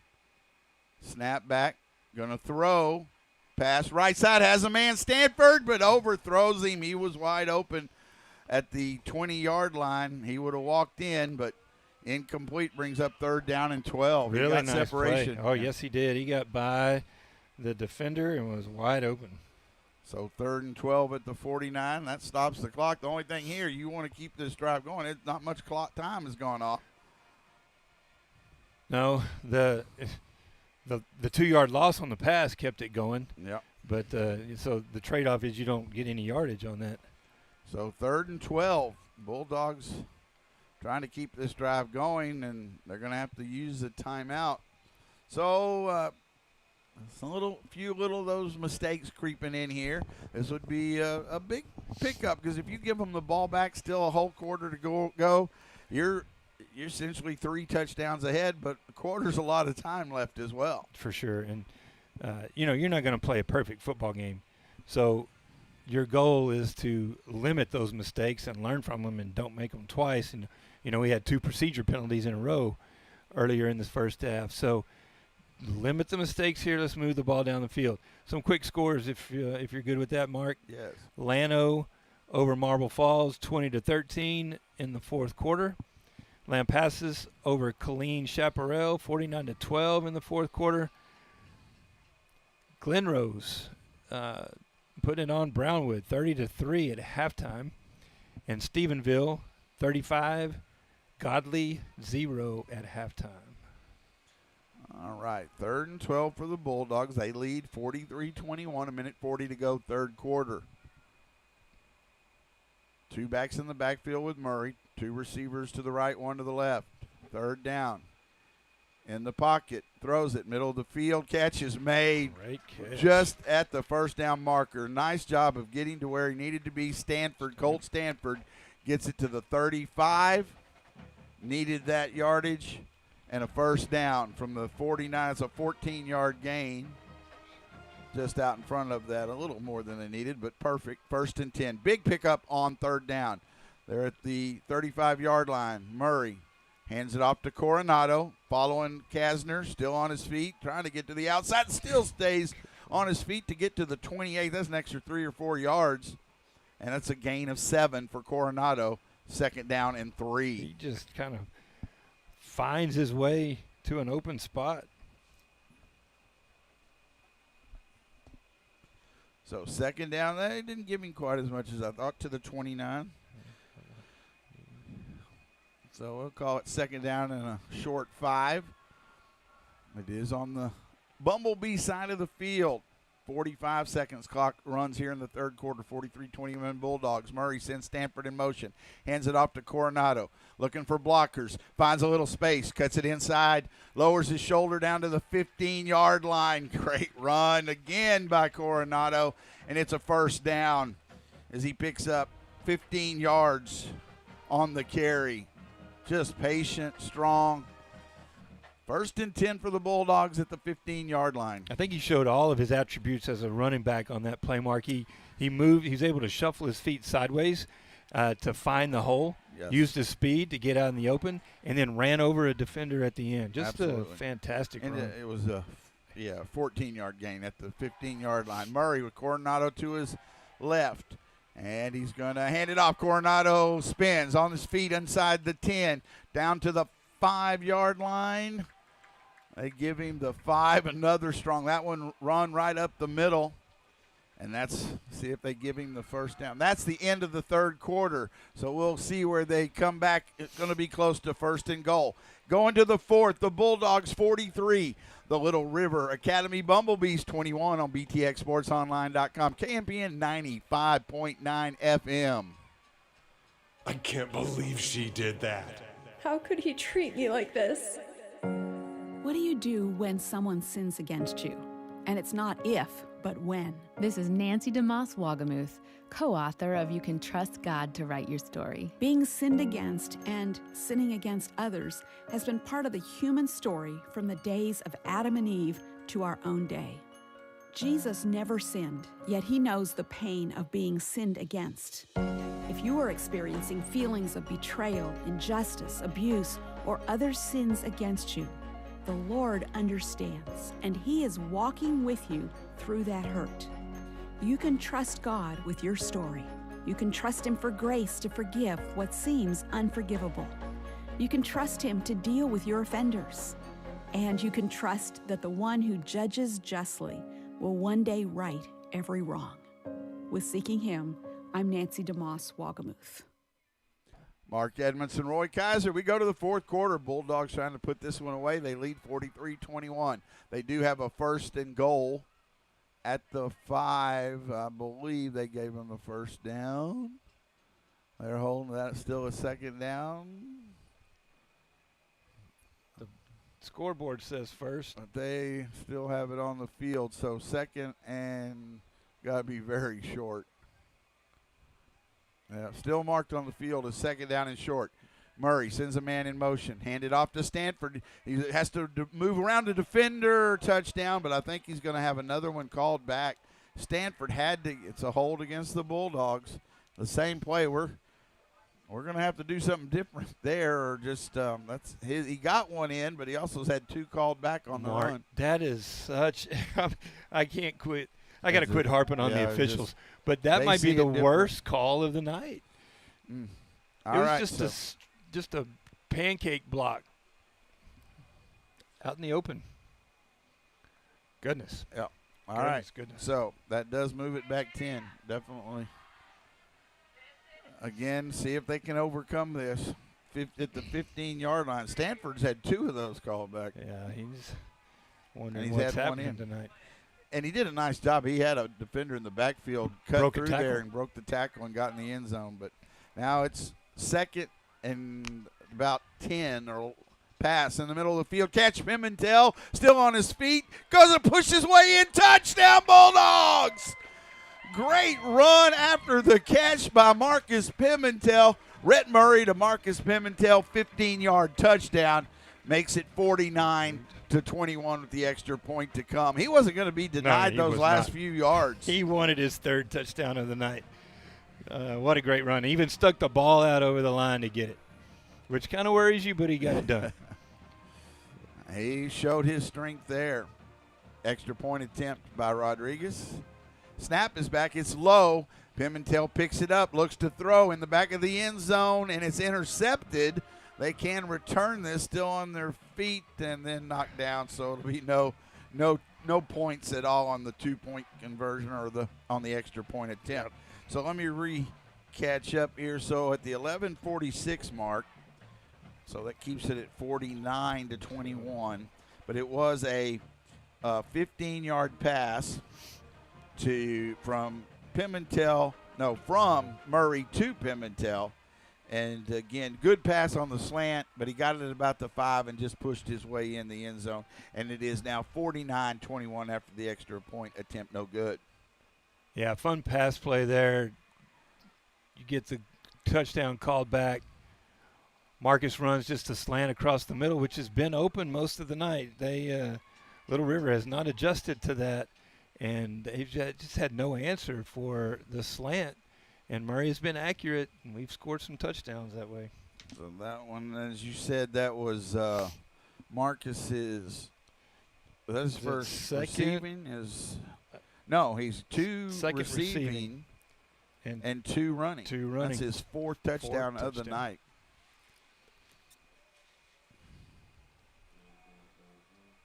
Big night. Yes. For Marcus Pimentel. Well, he made some. We talked about it before, and he's always been involved. Last week, though, in the passing game a little more in that Eastview, he made a couple of tough catches in the game that can sometimes kind of get lost in that, but he's shown it here tonight as well. You're going to onside kick it, short kick. It's still on the ground and bouncing around. Looks like they might have come up with it. I do believe the Bumblebees did. It was bounced off one of the linemen there, but he able to fall on it at the 43. They'll start at their own 43-yard line. Yeah, I don't have a problem with that. There's still a lot of football to play, and you get the ball there, and you can run out 4 or 5 more minutes. Yes. And even if you don't score, you ice the game.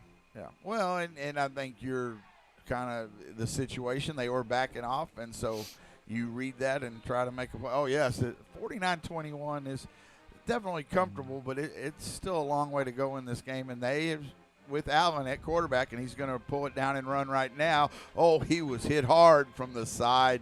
Good hit there by, who was it? Andrew Milam. Big hit there after about a 4-yard gain. First time to mention his 46. name. But a hard hit.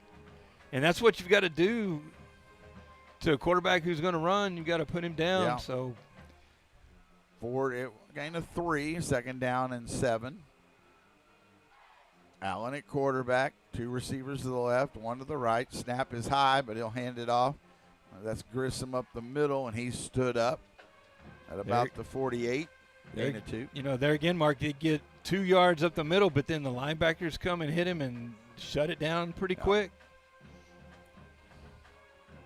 Was Grissom with the carry. Bring up 3rd down and a long 4 for the Bumblebees. They're at their own 49-yard line. Clock runs 10:46 in the ball game.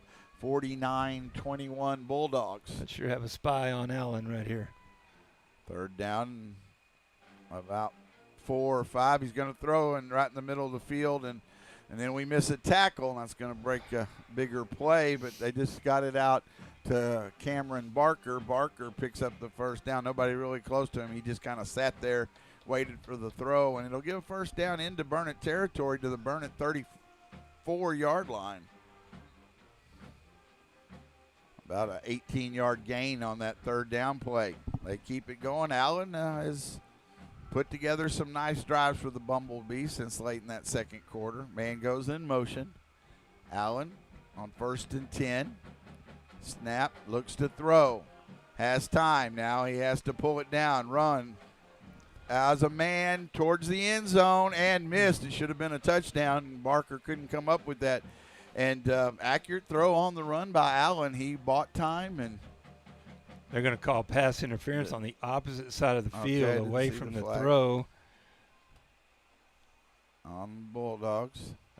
I believe the receiver and Williams got tangled up.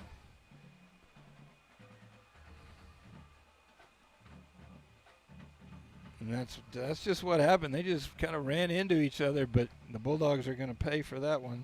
All right, so penalty will give them a 1st down. Well, we I guess could be considered fortunate because Barker was wide open. Yep.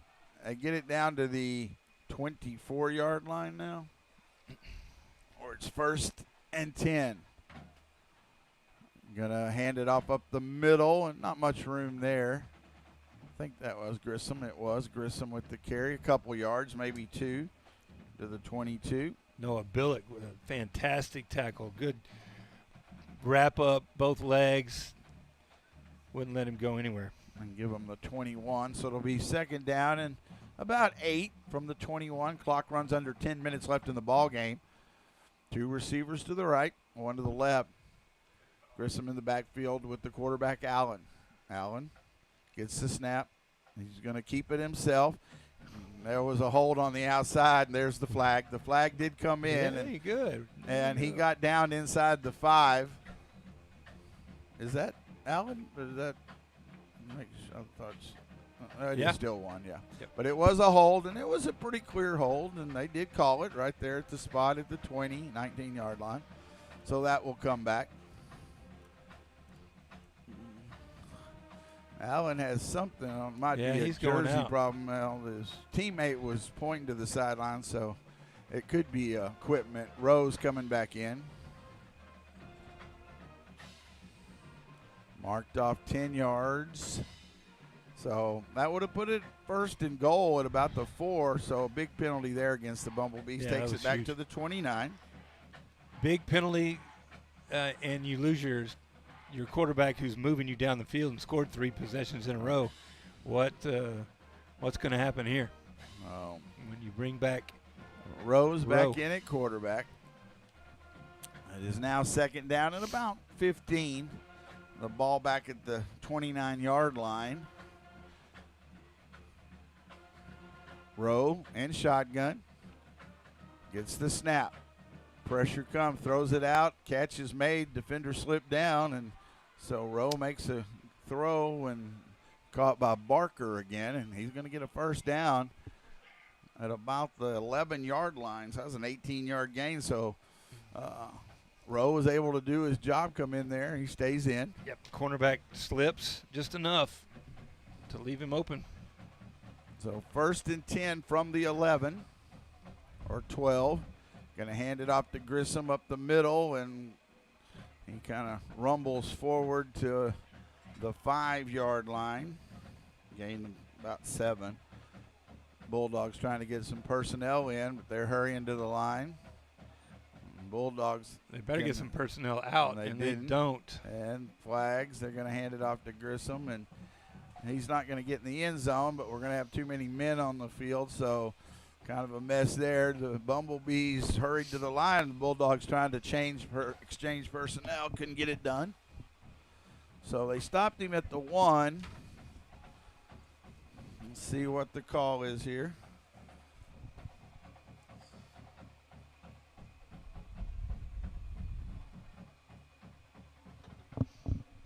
.8:35 to go in the game.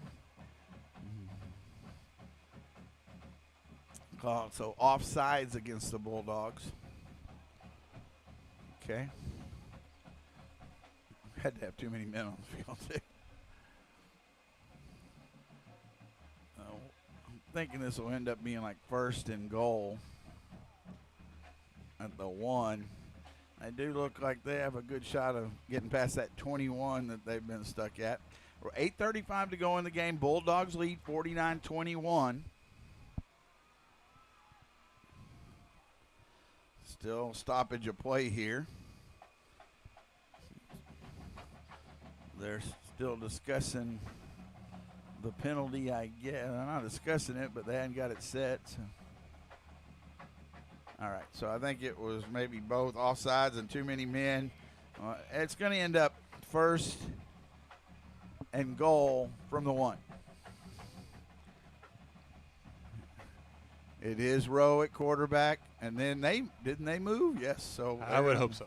Yep, that was an easy ball start the right side. So it's gotten a little bit messy here late in the ball game. So that gives the Bulldogs defense a little room to try to make something happen. It's back to the 6-yard line. So it'll be 1st and goal from the 6. Oh, I want them to run a play to let the clock run. Exactly. Right now, we need the clock stopped. to run. There you go. He's trying to get it to run. They won't start it. Rowe and shotgun. There, clock goes.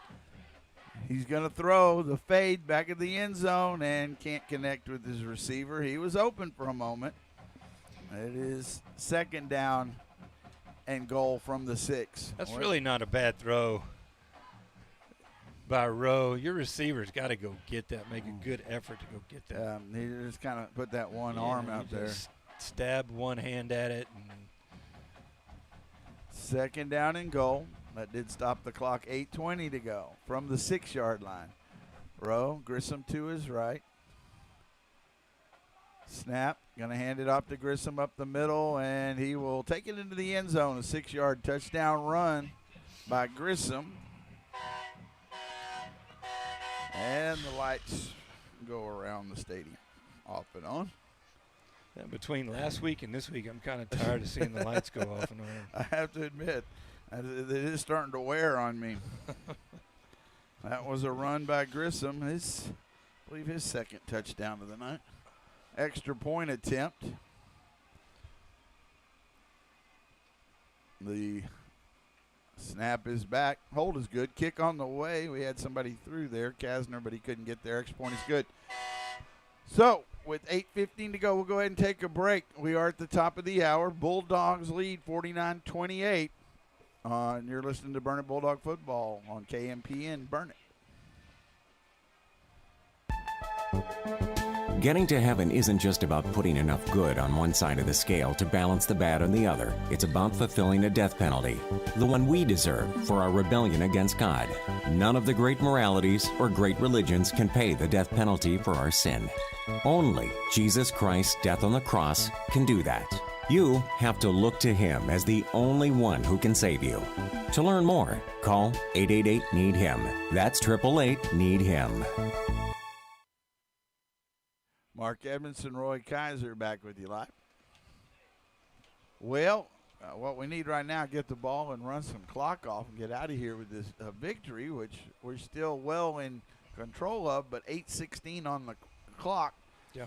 We need to put some running plays together and run some clock. We ran, what, 8:30 the first drive of the half? Well, there's 8:15 on the clock now. All right. But we're going to see some kind of a different kind of kick here. Yep. Got to be ready. The Bumblebees right now are all together. Now they spread out. Looks like it could well be an onside kick. Bulldogs start to shift up a little bit, and it is. Takes the bounce, and nice job of went through one Bulldog, and then who was the second one? Just crowded it very nicely. It was 54 that the ball went through his hands. It might have been Riley Howell, but or 1, 7 or 1 over there. 54 just wanted an assist, I think. Gives the Bulldogs the ball at the 49. That's the main thing. They have the football at their own 49-yard line. 8:14 to go in the game. Make that clock run. Coronado and Kasner in the backfield with Murray. 2 receivers to the left, 1 in the slot, 1 to the right. Going to hand it off to Coronado on first down, and still running hard, picking up positive yards. Good 5-6 yard gain. I give him 6 yards to the Bumblebee 45. I think Coronado's going to break one of those here in a minute. 2nd down and 4. I'm not against it, but then part of me is like, I know. keep going 5 No, I hear you. Well, he's not going to do it this play because he's coming out. Clock runs under 8 minutes to go. I'm like good at 4 yards, 3 yards, 5 yards, 3. And I think for the game that's the right call, but he's just on the verge of breaking one. I agree. Murray with 2 backs in the backfield. Man goes in motion. They're going to hand it up the middle. And a couple of yards gained. Had a couple new backs in there. Let me see who. Double check that carry. I believe that was 7 coming out of there. Riley Howell with the carry. He gets it down to the 43-yard line. Gain of 2. Bring up 3rd and 2. 3rd down and 2 for the Bulldogs. Let's keep those chains moving. We're going to go under 7 minutes to go in the ball game here. 49-28 Bulldogs. Murray in shotgun on 3rd and 2. Going to hand it off on the right side and tries to bounce outside. And Peyton Lopez could not get it. Interesting call here. Lost maybe half a yard. So a yard to the 44. Tried to go a little too far out there, and it'll be 4th down, 4th and about 3. Clock runs 6:32. Do the Bulldogs quick kick it here, or do they try to get the first down? Yeah, you're right.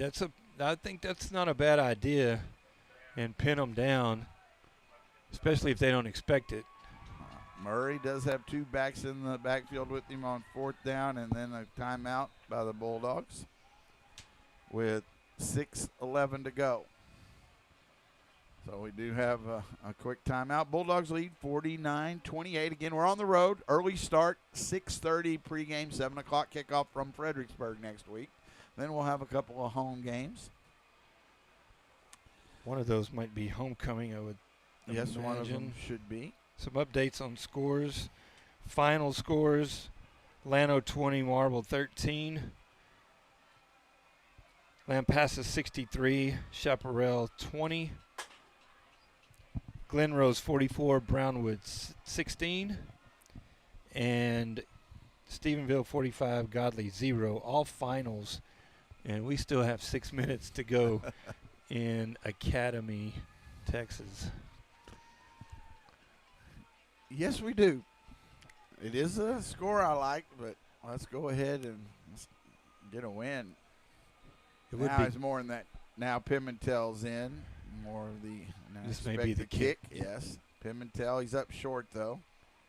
And he's going to run it, though, and he'll pick up the first down. That is, with Pimentel, you always have that opportunity, and it does a nice job of getting the first down to the 36. How awesome is that? Yeah, and that is great call. Yes. Because they know that he could kick it, but get the right setup there, get good blocking, and you can run now several more minutes off the clock. Clock runs under 6 minutes. That was an 8-yard gain. 8-yard gain by Pimentel. And a solid, fast, tough run. And good blocking. Yeah, we get to keep the football. Murray back in it, quarterback. He's going to hand it off up the middle and lowers the shoulders. I believe that was Lopez with the carry, Peyton Lopez. And he'll get to the 31-yard line. That's a gain of 5. I'm really good with that. 5-yard gain, clock runs. You're going to hear me say that a lot if it's happening. 49-28. You just do. You got a good victory in your grasp. You want to get out of here and get that first victory on the board. Shotgun, second down, and they only gave him 4, but second down at about 6. They're going to hand it off on the sweep. Looking in for blockers. It is Lopez again, and he'll get the first down inside the 20 down to the 18-yard line. I had that. That's a 13-yard gain, 13-yard run, and a first down for the Bulldogs. They're at the Bumblebee 18-yard line.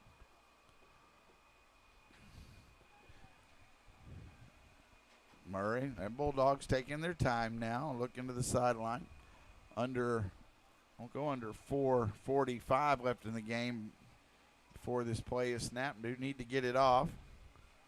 Only 3 seconds on the play clock. They do get it at 1 second, but that kind of gave everybody a chance. And on the Academy side, and they came running through there and knocked the running back. And that was Howell with the carry. And he gets knocked back to the 20, a loss of 2. But right now that is a clock running, so it'll go under 4 minutes. Well, this has been such a good game to get people in the game, Mark. Yes. We've played a lot of kids. A lot of contributions. 2nd and 12. Murray, snap. He hands it off to Lopez. Got blocking, and here's a flag coming in, another flag coming in. So we've got 2 flags that's going to bring this one back, I believe. Had the sweep. If we say there's been a negative part of tonight, it's been the penalties on the Bulldogs that have called back 2 touchdowns and some big plays. Yep. So instead of being inside the 15, the only good news with this right now is still stay second down, and it's 3:54. Even just running a couple more plays, you ought to be able to take at least another minute and a half off the clock. True. So we're closing in here. Yeah. Back to the 30-yard line after the penalty, but it's second down and long. Clock should start here. Back up. Should. And it does not. And Murray, well, let's snap it. That'll get it started. He does snap it, looks to throw. Middle of the field, and pass is intercepted. He was down on a knee, though. And he did. You just got to say, great reaction play. No doubt. It went through the hands of the Bulldog, but then on his knee, the defender, you might see who that was. He caught it one-handed on his shoulder pad. It just ended there, and he just reacted, and give him credit for that. But it ends up being the first turnover of the night. But he was down on a knee when it happened. When he caught it. Yep. And it's at the 6-yard line. First turnover on the Bulldogs, so they'll start at the Burnett at their own 6. I think that was 12, Tyler Robinson. And it just for the Bees. There, and he caught it.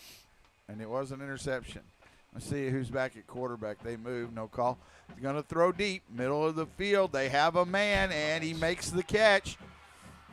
It's number 8, and a dive for him, and he can't catch him, and it's going to go for a 94-yard touchdown to Josh Mann. And Bulldogs, that's the one thing at that point, you don't want to get beat on a deep pass. I would say that's the top of the list, but a 94-yard touchdown. I think that was Allen back in. And what a great throw. He's been right there all night.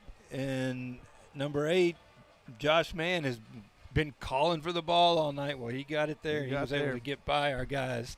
94-yard touchdown from Allen to Mann.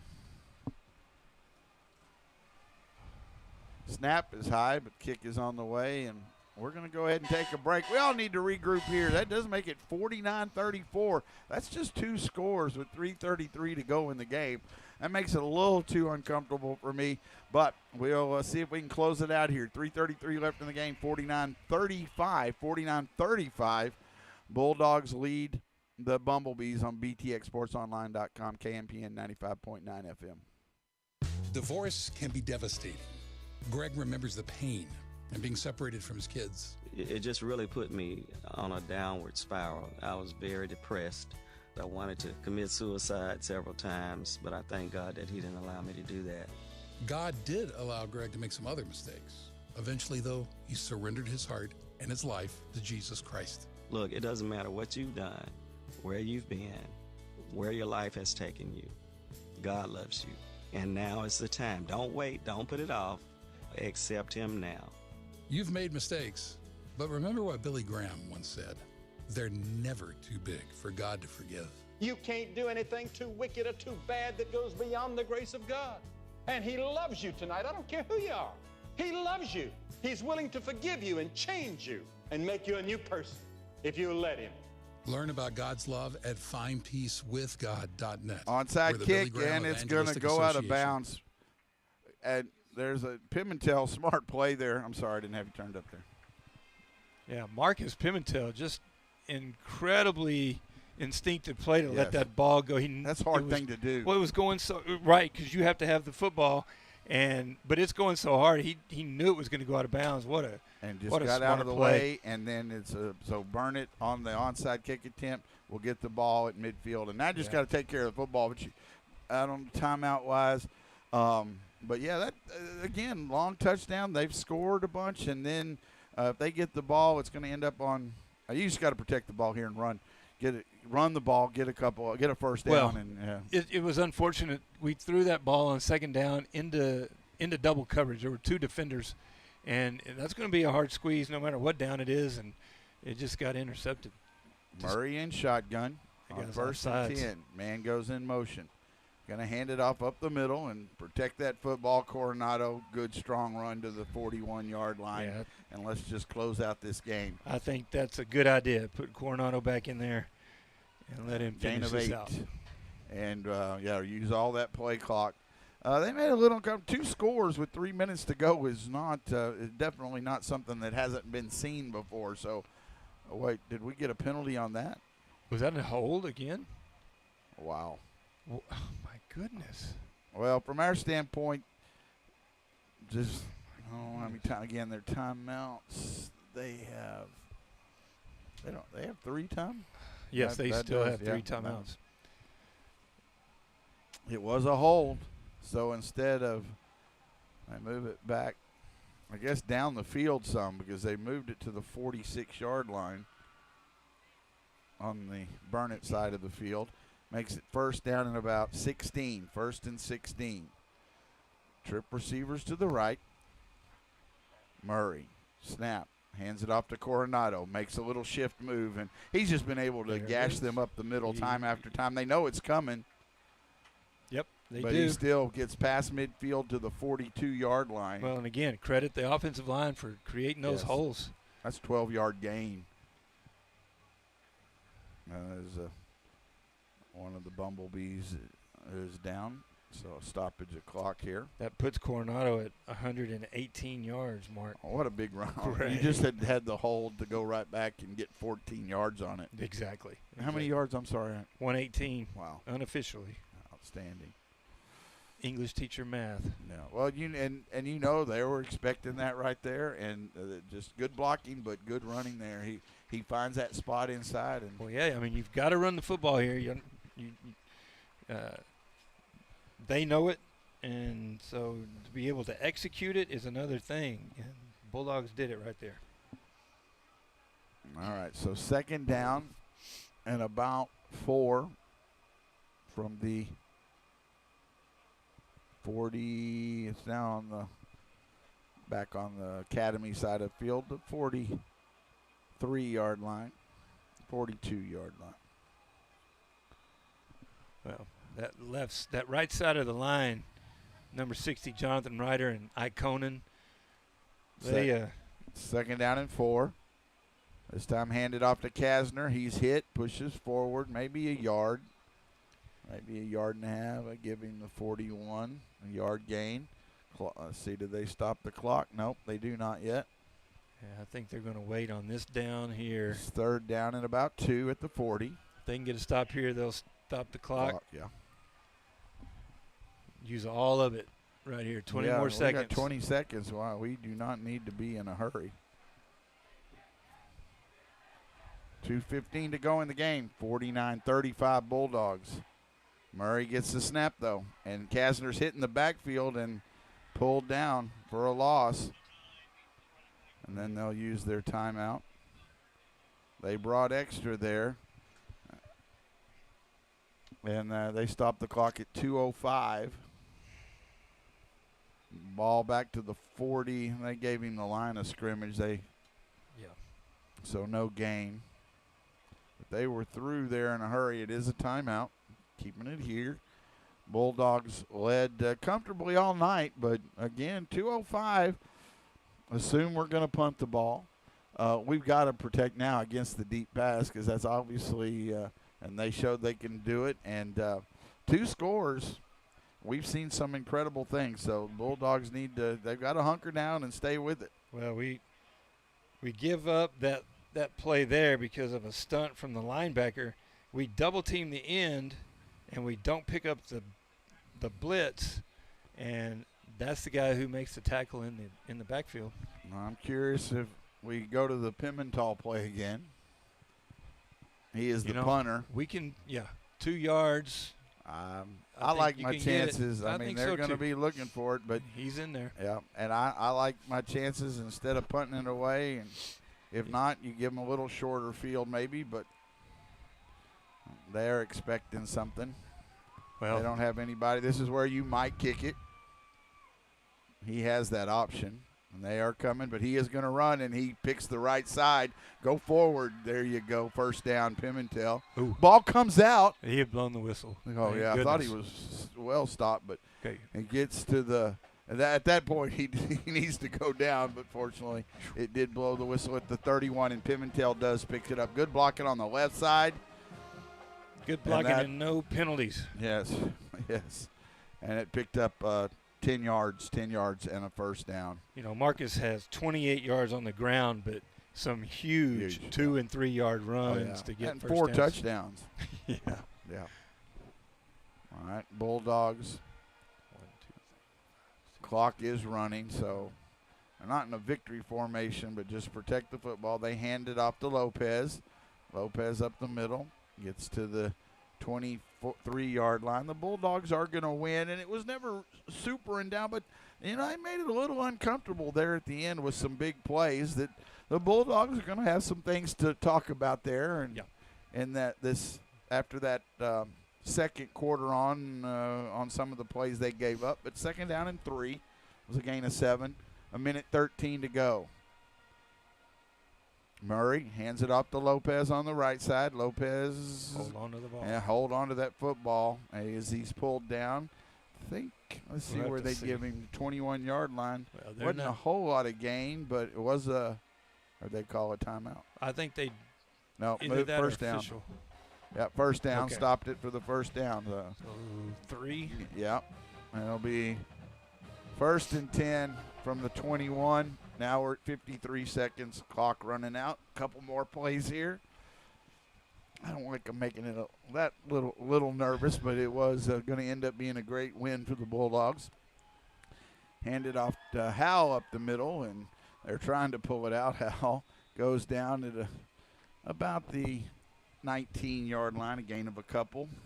Don't think we will have to snap it again. No, and I don't think they're going to call timeout. No, don't think so either. Give it up. All right. It is late, and we're going to let it count down here. Good win, but we'll bring it on to let Dan know. We will come back and do some stats, and we want to talk about tonight, but we'll send it on down the line pretty quick. Last 7 seconds as the teams come to the sideline. 2 seconds. 1. There's the final horn. The Bulldogs go to 1-2 on the season, come over to Little River Academy, home of the Bumblebees, and win 49-35 over those said Bumblebees. So great start to the game.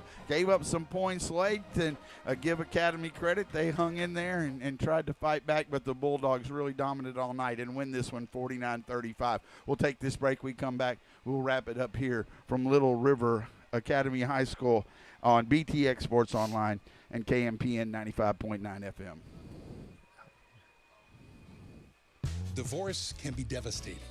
Greg remembers the pain and being separated from his kids. It just really put me on a downward spiral. I was very depressed.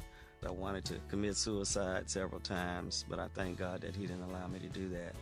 God did allow Greg to make some other mistakes. Eventually, though, he surrendered his heart and his life to Jesus Christ. Look, it doesn't matter what you've done, where you've been, where your life has taken you. God loves you. And now is the time. Don't wait. Don't put it off. Accept him now. You've made mistakes, but remember what Billy Graham once said. They're never too big for God to forgive. You can't do anything too wicked or too bad that goes beyond the grace of God. And he loves you tonight. I don't care who you are. He loves you. He's willing to forgive you and change you and make you a new person if you let him. Learn about God's love at findpeacewithgod.net. We're the Billy Graham Evangelistic Association. The story of David and Goliath usually highlights lessons from David's life. He was courageous, bold, skilled, fearless, and he trusted God to give him success. But there is also a lesson to be drawn from Goliath's life, and that is the value of knowing how to duck. Some people are drawn to confrontation, but others have learned the wisdom in avoiding trouble and staying alive. There were times when Jesus Christ quietly slipped away from his attackers and avoided conflict. And we should learn to do the same. There is no shame in ducking and keeping the peace. This is David Jeremiah encouraging you to get on the road to new life. Discover God's ways to stay out of trouble on Route 66. Route 66, driving the word home. Log on to Route66Life.com and get your roadmap for life. Route 66. Start your journey home today. Okay. We're back live. Mark Edmondson, Roy Kaiser. Almost promised this is the last one. But the buzz around town is the Bulldogs won 49-35. You know, I had the pleasure tonight, Mark, of driving the band bus, one of the band buses, and really polite kids, and they were quiet, and some of them fell asleep. Anyways, it was a good ride over, but that's cool. On the way home, you know, and I like the band, but on the way home, I'm going to listen to my favorite band, the Bee Gees. People they know who that is. And here's the worst part. You know, this is true. I was listening to this is Bee Gees this morning on the drive to work. I had to be. Oh my you goodness! Didn't realize it, No, I didn't think about that. So, I do like the Bee Gees. I had the disco shirt and everything. No, that's too much. All right, so let's just go ahead and do the stats. Bulldogs win 49-35 here at Little River. As high as the Bee Gees sang, that's the number that Murray turns in tonight. 22 of 29 for 223 and 4 touchdowns. Oh, my. That really upped his stats for the season, and a great night for Rhett Murray. On the ground, Coronado did the work. Didn't score a touchdown, but he ran 16 times for 118 yards. Just really a solid night. A lot of other guys with around 7, 8, 9. We did have Pimentel with 28 yards on the ground out of 6 carries and two rushing touchdowns and an extra point, 2-point conversion. In the air, Stanford had 40 yards on 5 carries. Shirley had 41 on 2 carries, but Howell, leading receiver for what I have, 2 receptions, for 54 yards, and a number of those guys scoring touchdowns. Marcus with 2 in the air, Kastner and Howell also with touchdowns. Solid night. Great answer from last week's game against the Patriots, and come on the road, long travel over here, and take care of business. Well, it was a long week to have to think about that game. You know that was tough. And there are going to be some things to talk about, but again, that's always going to be early in the season too. But don't want to bring that really down at all, because in the end, the Bulldogs set the tone. How come I get a feeling that laugh? Is that something your wife sent you? That's exactly. She sent an emoji with like the eyes looking up, whatever that means. You know what rolling that means? eyes at me. That means you love disco. So anyway, it was a fun night, and that's good. It'll be a fun night for all involved, getting to come on the road and a big victory. It was fun to get to call, and it is. It was good for the confidence of everybody, and we need that too. And I was kidding Coach Roeder today at the end of the day about we need this W. I feel like we're going to get it, and then I said I need this W. I'm just kidding, but it does. It is all a part of it, and it does matter, and it helps the spirit of everybody. So, and it's going to be tough. You've got to enjoy it a little while, but like last week, let go of it after a little enjoyment. Get ready for Fredericksburg. That'll be a tough game next week on the road. So go ahead and let Dan know we're about to wrap it up. We'll send our closing spot out. I do want to thank Chad. Thanks to Mr. Moline again right from the start, helping us out, make sure we were all going. Dan at the station, of course, and Chad with BTX Sports Online. But so many of you just checking in and just listening to us wherever it may be. And even if you're not still listening to us now, like I know the Sybil's listen to us week in and week out. And so I'm just got. No, just real quick, we're going to Fred next week, and they're 0-3. So fortunately, the Bulldogs will not have that O on their side anymore, as with tonight's win. It is 6:30 pregame next week and a 7 o'clock kickoff, early kickoff next week from Fredericksburg against the Battling Billies. Then some home games. But really do appreciate you joining us. It was a fun night. It was an exciting night. Lots of explosive plays, some on their side too, but just a great effort by the Bulldogs. The Bulldogs travel here to Little River, face the Bumblebees, and come away with the big victory. So we appreciate you joining us. Hope you can come back. If you can't make it to the game next week, join us online. Our final score, the Bulldogs moved to 1-2 on the season as Little River falls to 0-3. The Burning Bulldogs 49, the Little River Academy Bumblebees 35 on BTXSportsOnline.com and KMPN 95.9 FM. Thank you and good night. And thanks for listening to tonight's special presentation of Burnett Bulldog High School Football at 95.9 FM, KMPN Burnett. This game has been produced exclusively through Camp and Isle of Marble Falls, which is celebrating over 70 years of camping ministry in the Marble Falls area, and the KHCB Network. We hope you'll join in next time for more of the action of Burnett High School football, brought to you by Mark Edmondson and Roy Kaiser. We now join our regular programming already in progress. Thanks for listening.